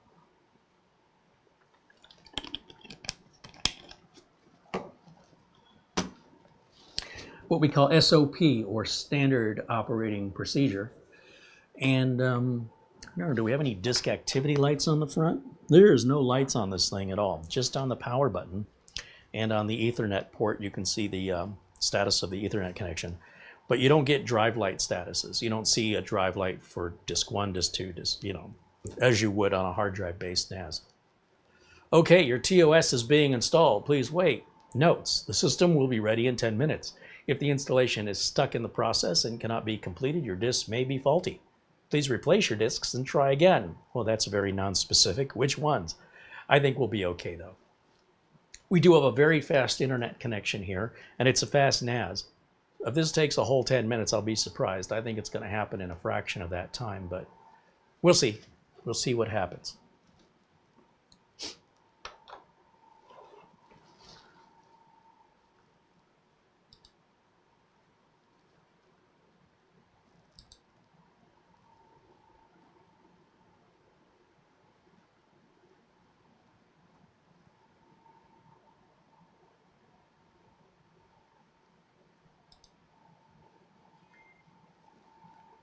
Douglas Burchell says hello. There's Margaret Baggett saying hello.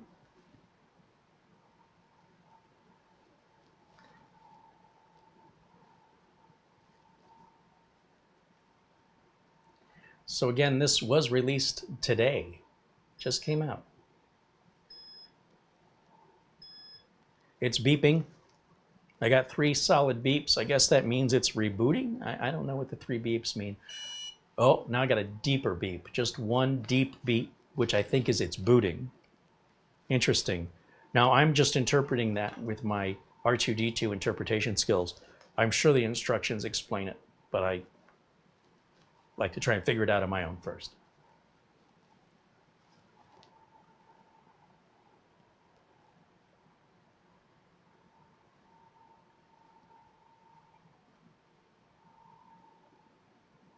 Darren Gilholm says hello. There's Bill Sony saying hello.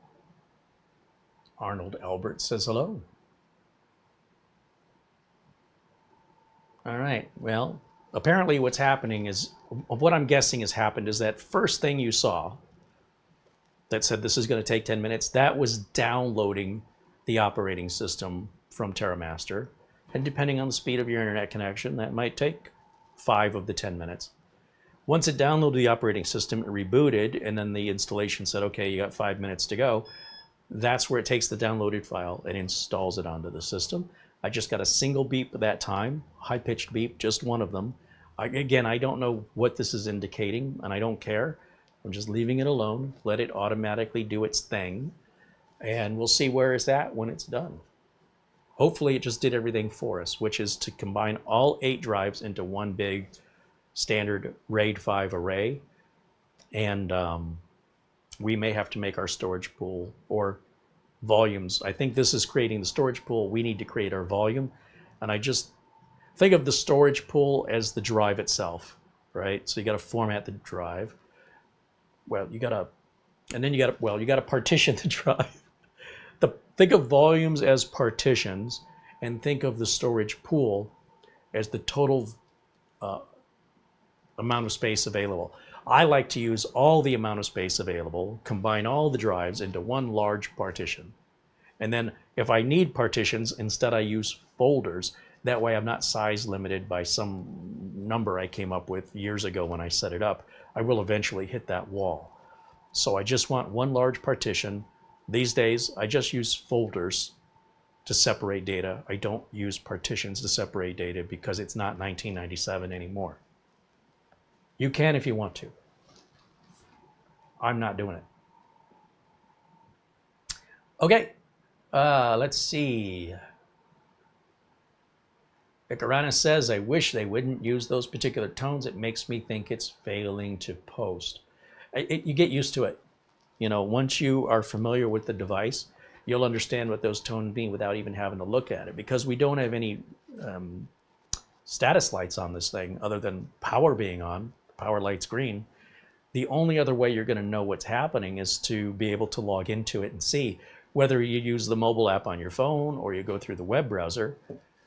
If you know those tones are good tones, because you don't have the lights, hearing it is your reassurance everything's good or something is wrong. I would like the lights, but you know, it is what it is. This is a first generation product, so who's to say the next gen, maybe they'll add lights. I don't know. Maybe you won't have to use screws to secure the drives. Maybe the heat sinks will be a part of the lid, although that would potentially be a problem. No, they can put the heat sinks on springs on the lid. We've seen other manufacturers do that on many PCs, so that if the drive is thicker, the heat sink still applies equal pressure, but it's not fixed. It's got a shock in it that allows it to move up and down. That would be cool. I'd like to see that improvement. Let that be a part of the lid. Of course, you wouldn't be able to slide it out. They'd have to be able to open it up in a more traditional access door and have the heatsink, the bottom, fixed to the bottom access door. And then when you attach the access door, it compresses down on the heatsink, which is on springs, and that's all you have to do. On the other hand, if you were to buy SSD drives that already had heat sinks, then it wouldn't close. It'd be too thick. You'd have to remove the heat sinks off the drives. So in that way, in that scenario, this configuration is preferred. There's pros and cons every way you look at it. Okay, we are at the end user license agreement, which is the setup of the TOS on the NAS. And what choice do you have? Scroll down, say you've read it, and then confirm. We got to give it a name. So, we could leave it TNAS or F8 SSD Plus. I don't know, will it let us put spaces in there? What I do, hit tab.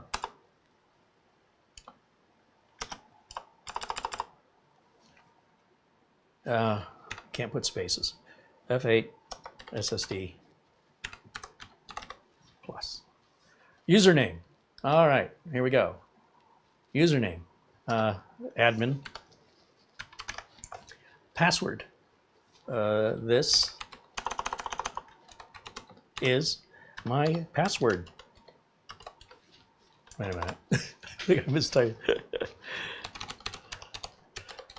Now he's on a public live video. I'm not keeping it that way, but I'm not going to put in my real password. It already knew we were in Arizona. That's cool. It will let me use the name admin. See how that's highlighted in red? We got a problem. So we'll call it Carey. It doesn't like the password. See how that's in red? It says it's not good enough. Why? It cannot contain fewer than 8, and it must contain 1 or more characters from, I don't have 0 through 9. Okay, well, let's go to the end. Change that last thing to a number instead of, yeah. Now how about, no, it still doesn't like it. Now what did I do? Password cannot contain, well, we are longer than 8 characters, and it must have capitals and lowercase. Ugh. Okay, and I'll change this one on the end to a capital T and do the same thing down here. So I don't have to retype this whole thing. Capital T. Am I going to remember this? I don't know. Security email. Please complete the system administrator security email address, as this is used to receive emails from the TOS.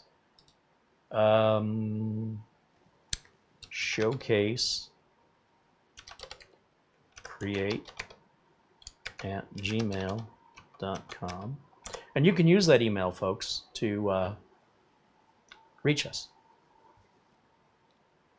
Now it wants verification code. And you have to do this. There's no skipping this. So We'll send the code over to the showcasecreate@gmail.com. Oh, failed to send. Oh, why? Why? Skip verification. All right, I guess we can skip this step.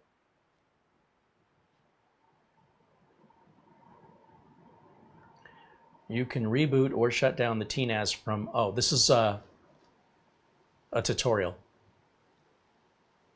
So you can reboot it here through the OS, as you can with Synology and ASUS Store and QNAP. And this button here, that's, you can quickly access your apps. Next. All of the necessary backup tools. Next. You can create users, allocate permissions. Oh, the gear, of course. Interfaces, blah, blah, blah. That's all your settings. Useful tools over here. Try it now. Okay, we need to create a volume. So it's walking us right through all of the steps, which is what I was hoping for. So create a volume on a new storage pool. Yeah. Where our disks 1 through 8 are all 4 terabyte. You'll see the FICWAT drives are 4 and the team group show at 4.09. That's interesting. Don't care though. Right here, free space is 28 terabytes. What's the blue mean? Redundancy. So that's, we're gonna lose only 1 drive in redundancy. I don't know how that math works, but I'm good with it. 28 terabytes total space. Yes, please. All the data will be erased on all these drives. Good. When the workload is high, the NVMe SSD will generate a lot of heat. In order to keep your data safe and prolong the service life of your SSD, it's recommended to install a heatsink. Oh, now you tell me? Well, we already did that. All right, we can give this volume a description. That's optional if you want to. I don't want to put a description on it. It looks like we're at 24,462 gigabytes, which is 28. It's the same. It's just calculated differently. We want to use the max amount. We don't have to hit the max button because it defaulted to the same number. If we do hit the max button, it won't change, right? Because we're already at the maximum. Next, do we want to enable Hyperlock Worm file system? What does that mean? Hyperlock Worm is a file system that writes multiple times at once and can be used to store sensitive data or files that are not allowed to be modified according to regulatory requirement. Oh, no. No, no, no, no. So this is for compliance in things like FINRA, financial, or HIPAA, stuff like that. This adds complexity to your data configuration and backup. And if you require it, then you require it. But if you want it, you and I can't be friends. I don't want that. So we're going to hit next. Okay, BTRFS or ext4. It's defaulting to BTRFS, Butterfuss, or B-tree file system. Yes, that's what I want. So we're just clicking next all the way through this. Okay, so here's our settings, right? You want a big, 1 large volume at this size, using these disks with this file system. Yes, that's what I said. Confirm. Now it's going to work, and it's going to do that job that we just detailed. Now the RAID mode is called T-RAID. So that's an enhanced version of the traditional RAID config. So that's TerraMaster's RAID. Synology has SHR, or Synology Hybrid RAID. QNAP has something, ASUS has ASUS Store, which is different from ASUS. I mean, they're the same company, but different divisions. ASUS Store has their version. I wasn't sure if TerraMaster had a version of RAID like that, and they do, thank goodness. And I guess it's working. There's no blinking lights to tell me anything's happening. And I don't see any progress bar. So I assume it's working. I mean, I don't know. How can you tell? I said configuring. Well, the button says configuring. It's very shaded out. And we don't have any status information whatsoever via lights or on the screen, which is disappointing. But that's just me wanting to know, where are we? You know, is it taking too long? Is it progressing? I guess it progressed. Okay, so we've got to the screen. And right now it's synchronizing. Now the synchronization can take a while, but you can continue to use the NAS. You don't have to wait for this to finish. This will run in the background. It'll let you know if there's any problems. Otherwise you can, you know, check on it tomorrow. Actually, if we had this big of a storage array with hard drives, because of their limited speed by comparison, this might take 20 hours. On an NVMe NAS with 8 drives, this might take maybe an hour or less. In the meantime, we're done. Like, that's it. So now, now that we've created a volume, we can close all this. Oh, it's telling me my username or password length sucks. Whatever, you know, that's nice. I'm glad it told me. So at least I don't know.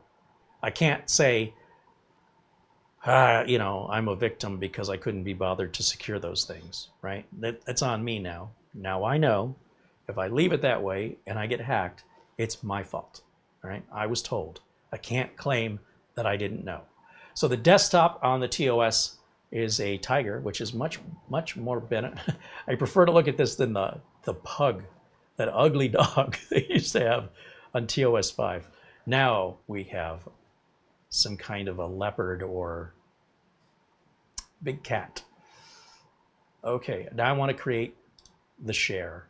So for users, for me personally, I would share this in a traditional network scenario with no internet access.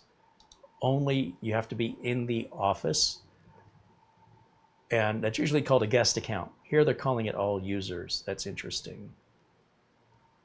Shared folder, we probably, oh, it's already defaulted to public. Storage, not any, what does that mean? Public.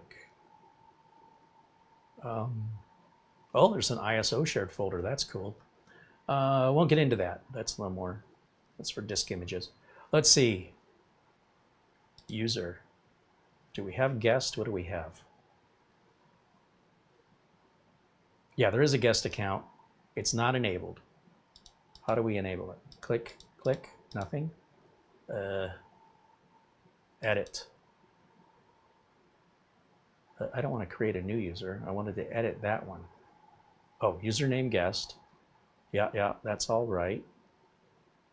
No password, no description. Part of this group. Yeah, permissions. I want to give it all permissions. Read and write, right there. Storage quota none, what's advanced? Disable this account? No. There we go. When configuring permissions or a large number of files, the process may take some time. Well, we don't have any files on it yet. All right, so now we have a guest account created. So in theory, I should be able to access this entire 28 terabytes of storage as though it were installed in my computer. Except that every computer on my network, the way I've got it configured right now, can access it no differently than a hard drive or a drive. You know, it doesn't require a login. It doesn't require a password. It will require being on the network here in the building. And then we can do something called mapping, map the drive letter to the computer. And I usually go to the far end of the alphabet. I'll choose drive letter Z, like zebra, or Z. And that way, if I plug in any USB drives or add any more additional drives, I don't bump into having 2 drives with the same drive letter, or having them skip over the network attached drive. Like if I made the network attached drive drive D, and then I plug in a USB, and then that's drive E, and then I add another drive inside, and that's drive F. Everything's overlapping for my brain. My brain will explode. That's messy. There's not a lot in there, but it's still messy. Anyway, I prefer the proper order. Main drive is always going to be C. Any internal drives to be D, E, F, G. Any USB drives to be D, E, F, G, etc. And then all the way to the network drive, we go way to the opposite end of the alphabet so that they don't overlap if you're adding all the way to drive Y. Okay? Then you have a drive issue, and you're going to need some help. We'll get you the help you need. But in the meantime, you shouldn't have that many drives. And if you do, I don't know what to tell you. So to do that on the local computer, so on the streamer, I'm going to go to, let's see, I'm going to go to my desktop. I don't know what, let's do it this way. Let's go to camera 1. Let me go to camera 1 first. And then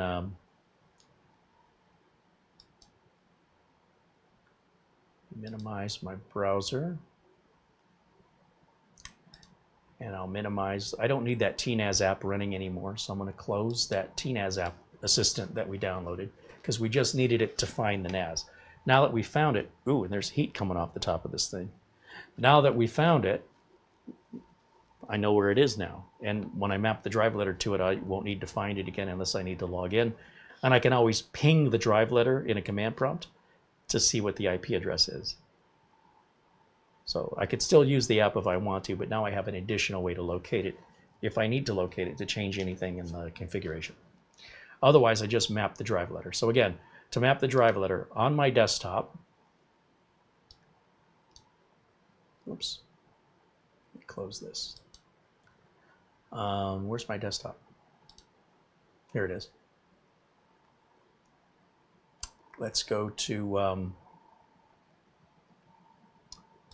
screen capture again, or is it window capture? Properties. Yeah, I don't think it sees the desktop as a window. That would be a full screen capture that I want. So I'm going to click on the My Computer icon. All right. And then I'm going to capture that window because that's a window.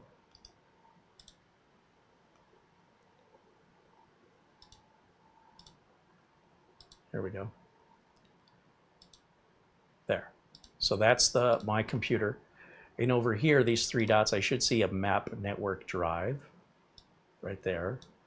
And then I should be able to browse, or if I know the name of the NAS, what was the name? I called it F8-SSD-plus/public. That should be the location.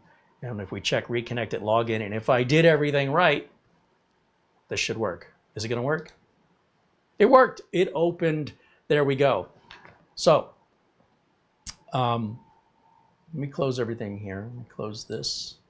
Now you see we have drive Z, and this will always be there as long as we are connected wired or wirelessly to our network here in the building. So if a remote worker wants to work remotely, how do they get access to this drive from their home? They have to log into their work computer remotely, and they would do that for two reasons. One, all of the software they use, Microsoft Office, Adobe, all of that's on their work computer. We're not buying separate licenses so they can work from home. So they log in with remote software from their home to their work computer, and they essentially sit at their workstation from home using all the same apps and having access to the attached storage. That's the way remote work should work, in my opinion, for small businesses. Now, enterprises, that's a much more complicated deal with VPNs and whatnot, but all remote software encrypts your connection. Now, if I right-click on this and go to Properties, it's probably not going to show you, is it? Opens a different window.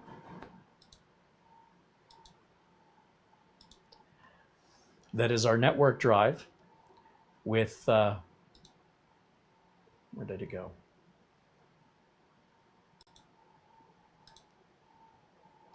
Yeah, 28 terabytes, which is 25.8 terabytes.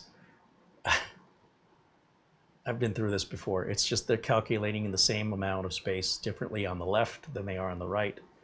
Don't let it freak you out. How did I lose 3 terabytes? You didn't. It's completely empty and available for us. And we can copy and paste files no differently. So if we go to our video backup, and go back to my window capture, so we go back to that main screen.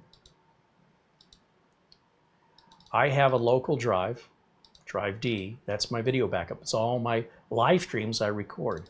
So if I want to back these up, right, depending on how many we've got, I'll just grab a couple of them here, right click and choose copy, and then I'll go back to, or just over to the Z drive.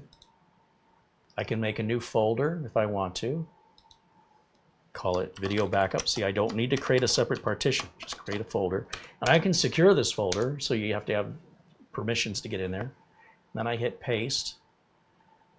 and now it's going over the network. And I want you to notice the speed, which I don't know, is it showing you that? No, because that's another window. Let me grab that window. And this is our network speed. Now you'll see it's running, why is it not showing me the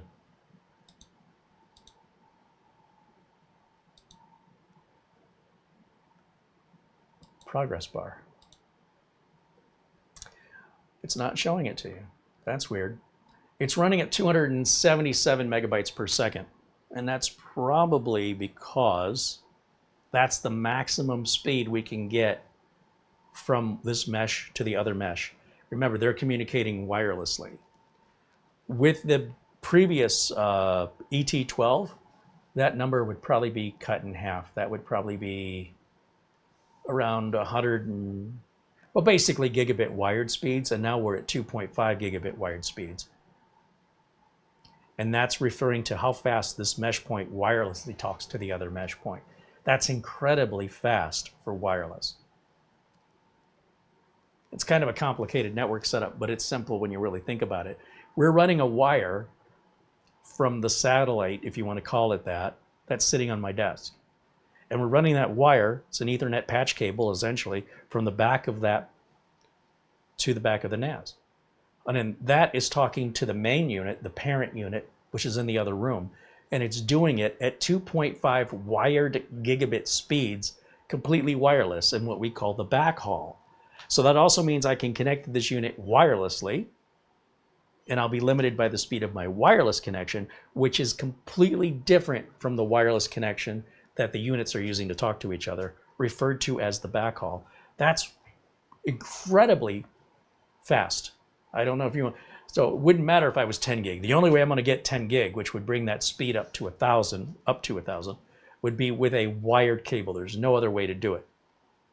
When you go wireless, this is the pinnacle. This 277, again, that's equivalent to a wired 2.5 gig Ethernet cable. That's impressive.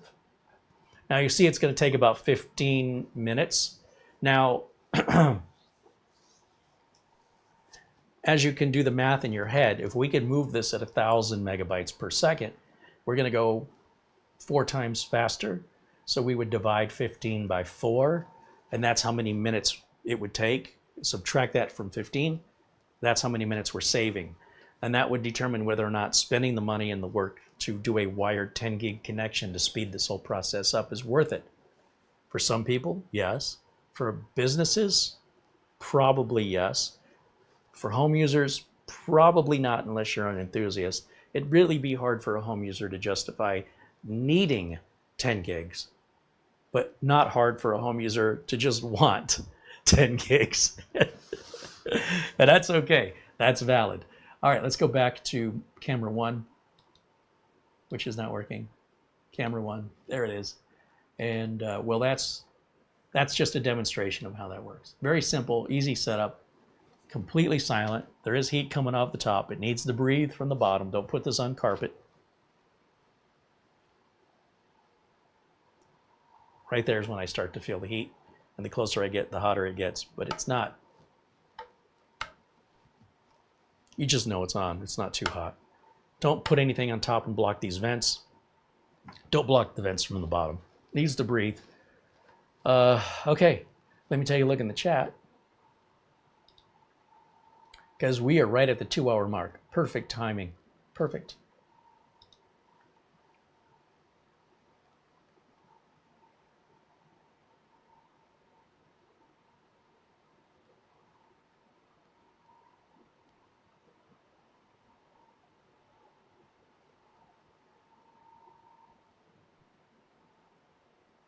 Is there a latency? Well, there's always going to be a latency on a network, right? And so the latency will depend on, how you're measuring it. You might measure it in milliseconds. You might measure it in microseconds, depending on what your needs are. Because this is going over the network, latency will be determined upon the network cable, the network switch, the router, and the NAS itself. So whatever latency I experience may not be the same latency that you experience. But I can tell you actually moving data on this is faster and quieter than a traditional hard drive based NAS, mechanical drive based NAS, because hard drives are limited to maybe 200 megabytes per second, where we're doing 1,000 out of each one of those NVMe drives times 8. So our total capacity to feed that much data to multiple users at the same time, like if Mara was in the other room and she was copying a large amount of files like I am, she would also be getting essentially the speed of her network connection, and mine would not slow down until we hit the limit, which is about, well, 8 times 1,000 if we're plugged into a 10 gig port. If we're wireless, we're limited to speed and latency based on our wireless. So whether or not there's latency, it's like asking me, am I going to like the food you're serving and will it fill me up? Obviously, I don't know. So yes, there's always going to be latency. Whether or not you find that latency to be too big, I don't know you. So I don't know how tolerant you are or why you would be intolerant to a couple of milliseconds. You're always going to have latency. How does the latency on this compare to something else? I don't know, because I don't care. I personally do not measure latency. I don't care about latency. Again, if you're having multiple users connect simultaneously with large amounts of files, latency maybe plays a role. But for opening Word, Excel, PowerPoint, PDF files, that's what the lawyers and the doctors need to do.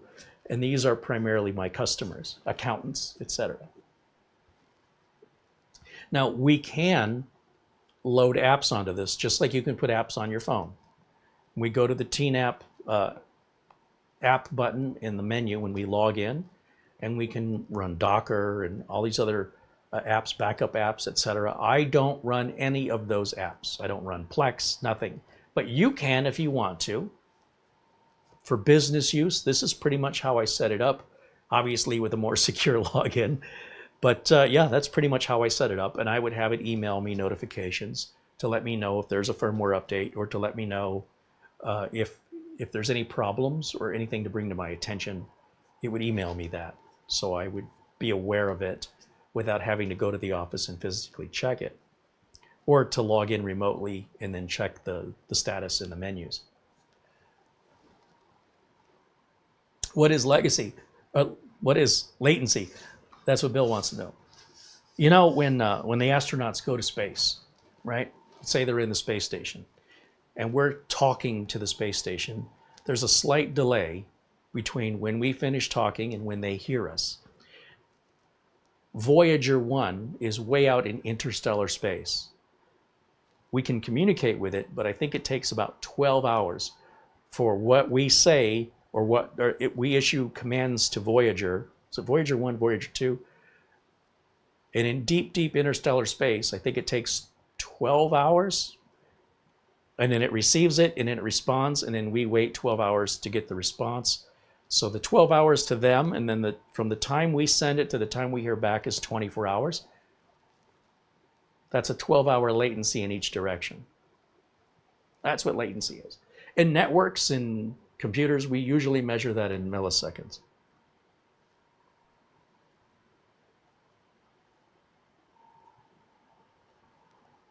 Frankie B says, great work. Thank you, Frankie. Icarana says, I can't imagine owning that type of NAS and not using it with 10 gig. Well, the good news is it's a 10 gig port on the back. It's Ethernet. It's not SFP+. It's downward compatible. But even if you ran this at 10 gig, you're not going to get 10 gig out of it. It's just, it can't. It's not all there yet. In fact, I'm not aware of a single NVMe SSD NAS on the market that can saturate the 10 gig bus. However, you could still go 3 times faster than, a 2.5 gigabit network. So there's that. It really depends, for each person to decide. Somebody might say, I would not buy a Dodge Challenger with a V6 engine. If I'm going to buy a Dodge Challenger, it's got to be an 800 horsepower Hellcat. Okay, I mean, that nobody needs that. People want that. When it comes to 10 gig networking, primarily where it's useful is in an office where a lot of people are accessing the NAS simultaneously, and each one's at 2.5, and they can get their full 2.5 at the same time, up to 3 of them will not be interrupted or slowed down by anybody else. And if 4 or 5 people or 6 people, they each are going to get more because there's more to hand out and divide. Individually, to use all the bandwidth all by yourself, it's only going to save you a few minutes. So you must have a lot of files. And if you are moving that much data that often, you're going to run out of space in 3 days. So that doesn't make any sense.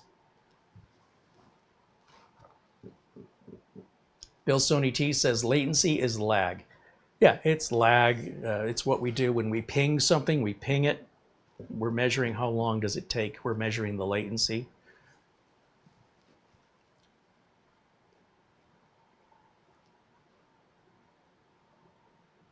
All right, we're right here, just a little over 2 hours. I'm going to go ahead and start wrapping things up. But if you have any final questions for me, I'm happy to take them now. I want to thank TerraMaster for sending this to us and allowing it to review it on the day of its release. Today, this just came out. TerraMaster also released a couple of other new NASs. They've got a new, I think it's the 424 Max, which is the regular 424 we've already reviewed, enhanced. They've got enterprise level NASs that came out today for big size businesses. We don't review those. That might be something, serve the home, that Patrick would probably be, that's his wheelhouse. This is my wheelhouse. Overall, we've already reviewed the QNAP, right? The QNAP lays flat. It's about the same size. QNAP only holds 4 drives. That's it. So 4 times 4 terabytes each. We're only going to get 16. You lose 1 for RAID. It leaves us with 12 terabytes of total storage. That's all we can get. And then QNAP has the higher end one that holds 5, and it'll take like enterprise level drives with an adapter. But still only 5 drive, only 5 bays. And it also lays horizontal. The FlashStore 6, the FlashStore 12. You say, well, Carey, the FlashStore 12 holds 4 more NASs. Or 4 more NVMe drives, sorry. So wouldn't that be better? Well, it's slower. The data transfer, well, the FlashStore 12 does have a 10 gig port. FlashStore 12, first of all, is this big. It's easily 2 to 3 times the size of this. It's the same price. I think it's $100 more. $799 for the FlashStore 12, I think. And the FlashStore 12, the bandwidth, it only has 10 channels. So when you add 2 more drives, where do those drives get their 2 additional lanes or channels for data throughput? It has to bounce between the 2 of them. So that it's a weird way they did it because of the processor they put in it. They put a faster processor in it, then you have more heat. Then when you have more heat, you've got to add more aggressive cooling. Then you get all the heat of all 12 drives. Essentially, you're running into a unit that's louder and slower because the processor in this is better. So each one of the competitors has pros and cons, as this does. Okay, so when it comes to what you're getting for the money, I think this is a better overall bang for the buck. I like the QNAP. I've deployed them at 2 of my clients. We had one of the team group drives fail. It was really weird. They've been running, maintaining themselves perfectly. No complaints. The FlashStore 6, I was using that drive, that NAS personally, and we had some issues with it disconnecting, and it seems like through firmware updates it's been fixed and it's settled down. But now that I'm at Studio C and we're using the Synology that Mara has with mechanical drives, which is triple the storage space of my FlashStore 6, and effectively the same speed over the network, I have retired the FlashStore 6, took the drives out of it so we can review them and fully populate TerraMaster without me spending $2,000 on drives to make this video. When this video is done, I don't anticipate we will use this, only because tomorrow we're going to finish our review and demonstrate the Synology 923 Plus, which is mechanical drives, which will have, like, instead of 28 terabytes, they'll have more than twice that storage for a fraction of the price because the mechanical drives are cheaper than the NVMe drives. They don't require any heat sinks. The device itself, the NAS, is much bigger. It's got the bays you pull out from the front and the LEDs with the status. And it's got a 10 gig networking upgrade port that we're going to put in tomorrow. attach it to a 10 gig switch, and wire it like to the MSO1 or something that I've got with 10 gig. That one actually doesn't have 10 gig, but I want to demonstrate to you when I do the large file transfer how much faster it is. So we have to buy a switch for that. We have to upgrade the Synology port, which only a couple Synologies offer that option to begin with. Once that video is done, we will take the drives out of the 918, I think is what we have now. We'll simply pull the drives out and put them right into the 923 Plus. I think it'll boot just like, there's no configuration. I believe it'll all just boot just fine. And we'll connect it to a 10 gig switch in the office. And then we'll connect any computer in the office wired to a 10 gig port, which means we may have to upgrade those machines by adding 10 gig network ports into them. Those are about $80 a piece. And that means all the computers that are wired in the office communicating with the NAS, reading or writing, will get up to 1,000 megabytes per second. Do we need that? No. It's going to save, a 10-minute transfer will take 2 minutes. Oh boy. I don't care how long a transfer takes. I multitask. Just continue using the computer. Let that run in the background. Who cares? Who cares if it takes an hour? I don't care. But it depends on your needs, right? So this will likely stay configured. I don't want to take all the heat sinks off and take it all apart. And we'll revisit it. And we might find a use for it here, but I intend to revisit this unit.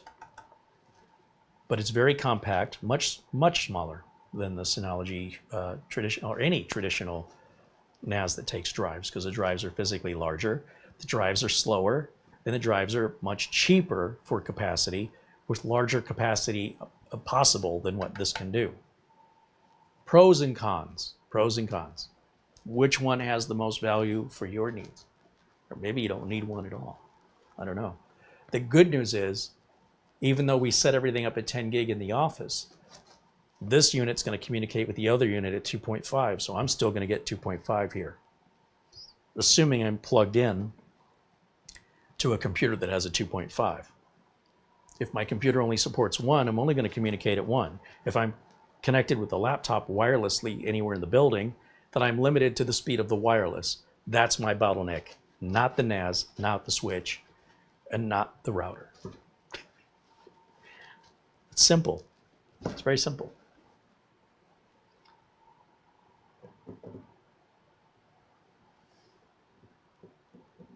Brian Woodley says, thank you for another great broadcast. Thank you, Brian. Sun King says, I hope it works on Linux Mint. Cinnamon? It should. I can't. It's networking. So anything that can connect on the network should be able to connect to this. You don't need any software for that. That's built into your operating system. Did I miss any other questions? Let me take a look in the chat.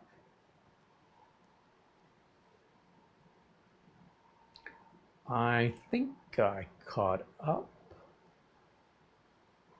Oh, I haven't checked my phone this whole broadcast, have I? Let's do that real quick. Running a little late, but that's okay. The hard work is done.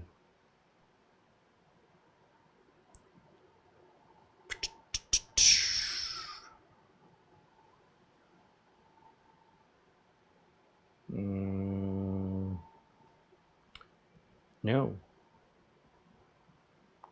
We haven't missed any messages so far as I can tell. Everything's quiet. Excellent. All right, thanks to all the members for joining us. Thanks to our friends at Acronis, the cloning and backup software that I use to back up the machines and clone to new drives. I would use Acronis to back up, say, this computer over the network to the NAS. So it has multiple purposes to protect your data. 30% off is offered throughout the end of the year. Coupon code in the video notes below this video.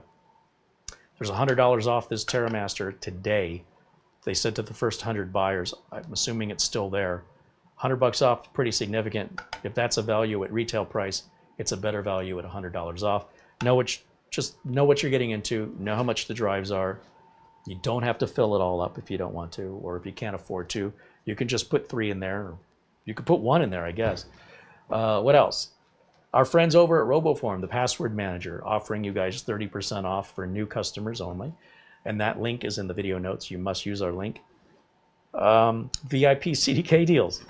Our friends that offer Windows license keys and Microsoft Office keys at a significant discount, guaranteed to work.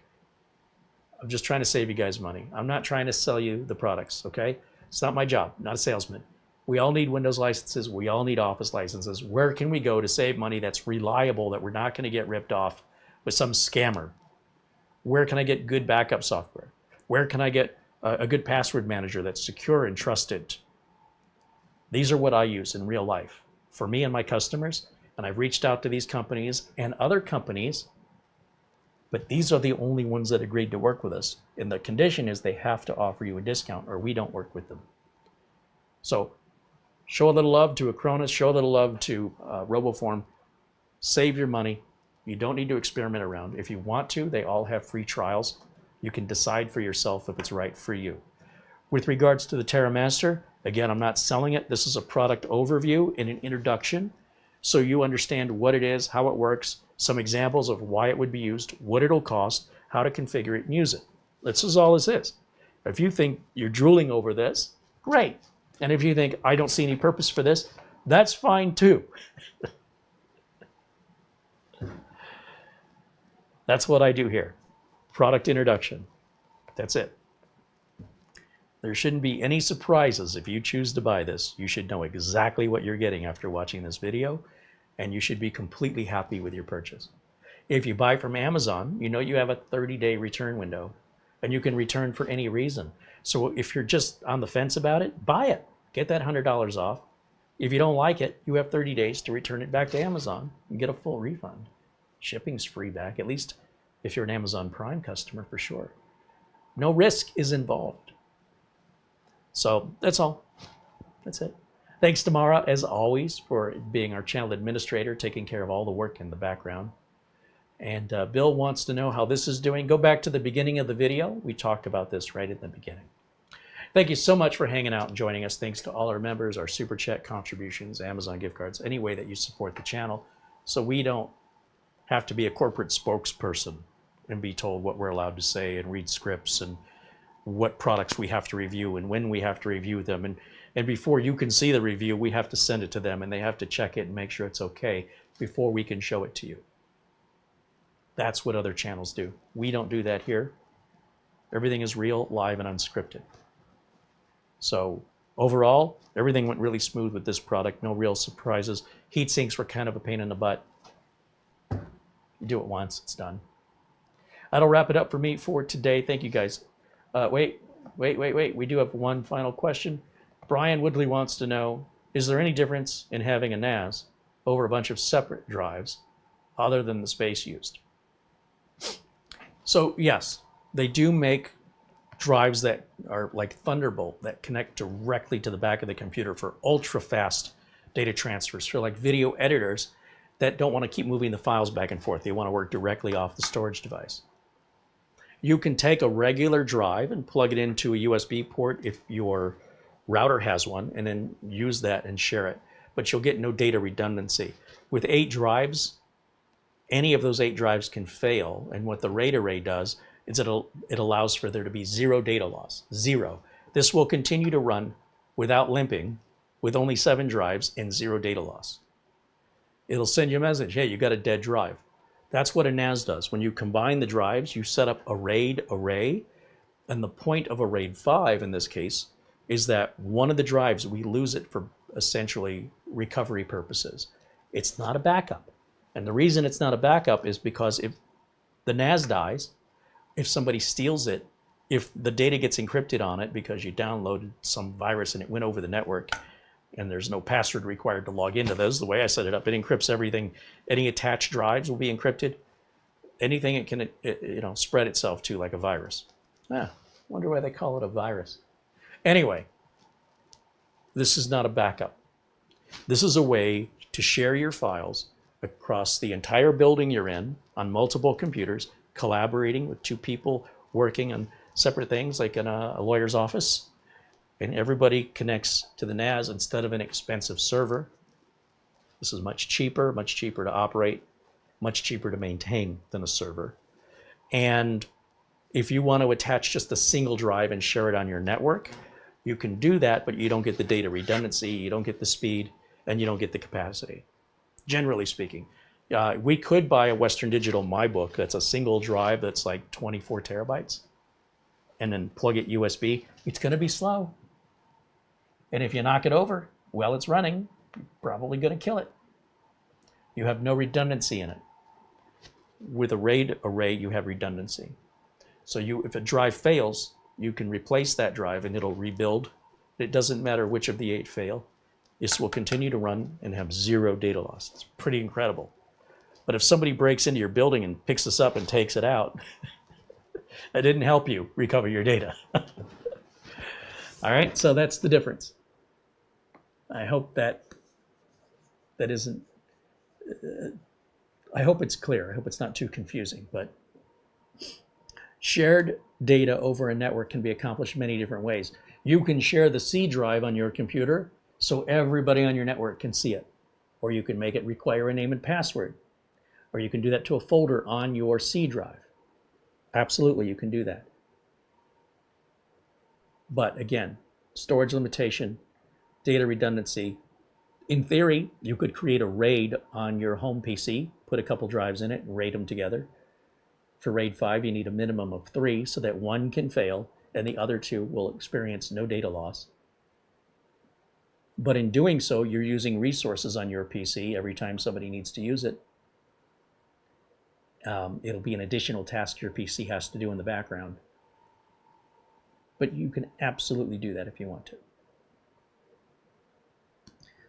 All right, so maybe we'll cover a networking video later, but it's very easy to share your resources. If you want to give away half your sandwich, go right ahead. But this, on the other hand, is independent. Obviously, you'd have to have your computer on all the time for anybody else to be able to access what you've shared. With this, it's always on. It's tucked away somewhere. It's out of sight, out of mind. Imagine an office scenario. Imagine a bunch of accountants. It's tax season. You're at H&R Block. They can't save the data to their local C drive. Are you crazy? So you talked to Bill. You went in Tuesday. You had an appointment. You sat down. Bill did your taxes. He said, come back tomorrow. We'll have it ready. You come back tomorrow and you go, hey, I'd like to see Bill. Oh, Bill's not here today. Okay, well, Bill said he'd have my taxes ready. Oh, well, that's on Bill's computer. We don't access Bill's computer. You'll have to come back when Bill's here. How happy are you going to be? So if Bill and all the other employees saved their data universally to one spot on the network, then any other employee could say, oh, let me look it up on my computer. What's your name? And then all the work that Bill did will be in your name and your file. They can pull it up, print it out, whatever they need to do to complete business with you. You understand how important this is to have one location for the data that is collaborated on with other, particularly employees of a business that's not big enough to really justify a server. For a home user, this is kind of a toy. All right. I collect a lot of movies and music, and I want to put it on there, and I want to be able to play them when I travel. This will do that. If you want a toy, great. For us, I guess it's a little of both. It's a little bit of a toy as a YouTube content creator. There's some personal use that's just for fun, but there's also a business use. So we do both, and I can store my video archive on it. It's very large, as you can imagine. And you know, I'm storing the video archive right now. I'm pointing down on the ground because that's where the streamer computer is right now. And I've got a separate 8 terabyte SSD in there strictly for holding my video files. But that means if I want to edit those video files on a computer upstairs, how do I get them? Well, I've always copied them to a flash drive, taken the flash drive upstairs. That's what we call the sneaker net. But the way we set this up in the future, it'll all be on the NAS, and I won't have to do the flash drive sneaker net anymore. Just push a button and copy it over. Super easy, barely an inconvenience, as Ryan George would say. Hi there, hello. All right, that's gonna wrap it up for me for today. I hope this is clicking for people that are familiar. I do try to make this digestible, this technical stuff. I try to use analogies in ways that regular people can understand it, not be intimidated by it. And my hope is some of those regular people, non-technical people, will go, oh, I've needed one of those for years. I didn't know that was an option. And other people will go, I can't imagine why anybody would need that. But at least you'll understand what it is and what it does. And then based on that, you can decide if that would benefit you in any way. So there we go. Again, thank you to TerraMaster for sending us the unit. That $100 off is a limited time deal, just so you know. I don't make any commission off of it if you want to buy it. Actually, if you buy it from Amazon using our link, I think I make a little commission. But if you use the $100 off coupon, I make a little less commission. That's okay. I want you to save the $100. Don't worry about me. If you make any purchases with our Amazon link, we make a little commission. Nothing's different for you. Same prices, same everything. So we certainly appreciate it. We don't know who you are. When you make a purchase, we have no idea. All we know is these purchases were made on this date, but we don't know by who or where. All we know is Amazon says this is how much money was sold from your link, and then of the sales, here's the percentage of your commission. That's all we know. Okay, that'll wrap it up for me for today. Thank you all for watching. Thank you again to Acronis, RoboForm, VIP CDK deals, our friends, especially our super members, Buster, Frankie B, Oystein, Paul Gray. These guys are incredibly generous, and without them, we wouldn't be able to do 3/4 of the videos that we're doing because they cost money to buy the stuff to review. Mara in the background doing all the work. Super thank you to Mara for all the work she does. It's a lot of work.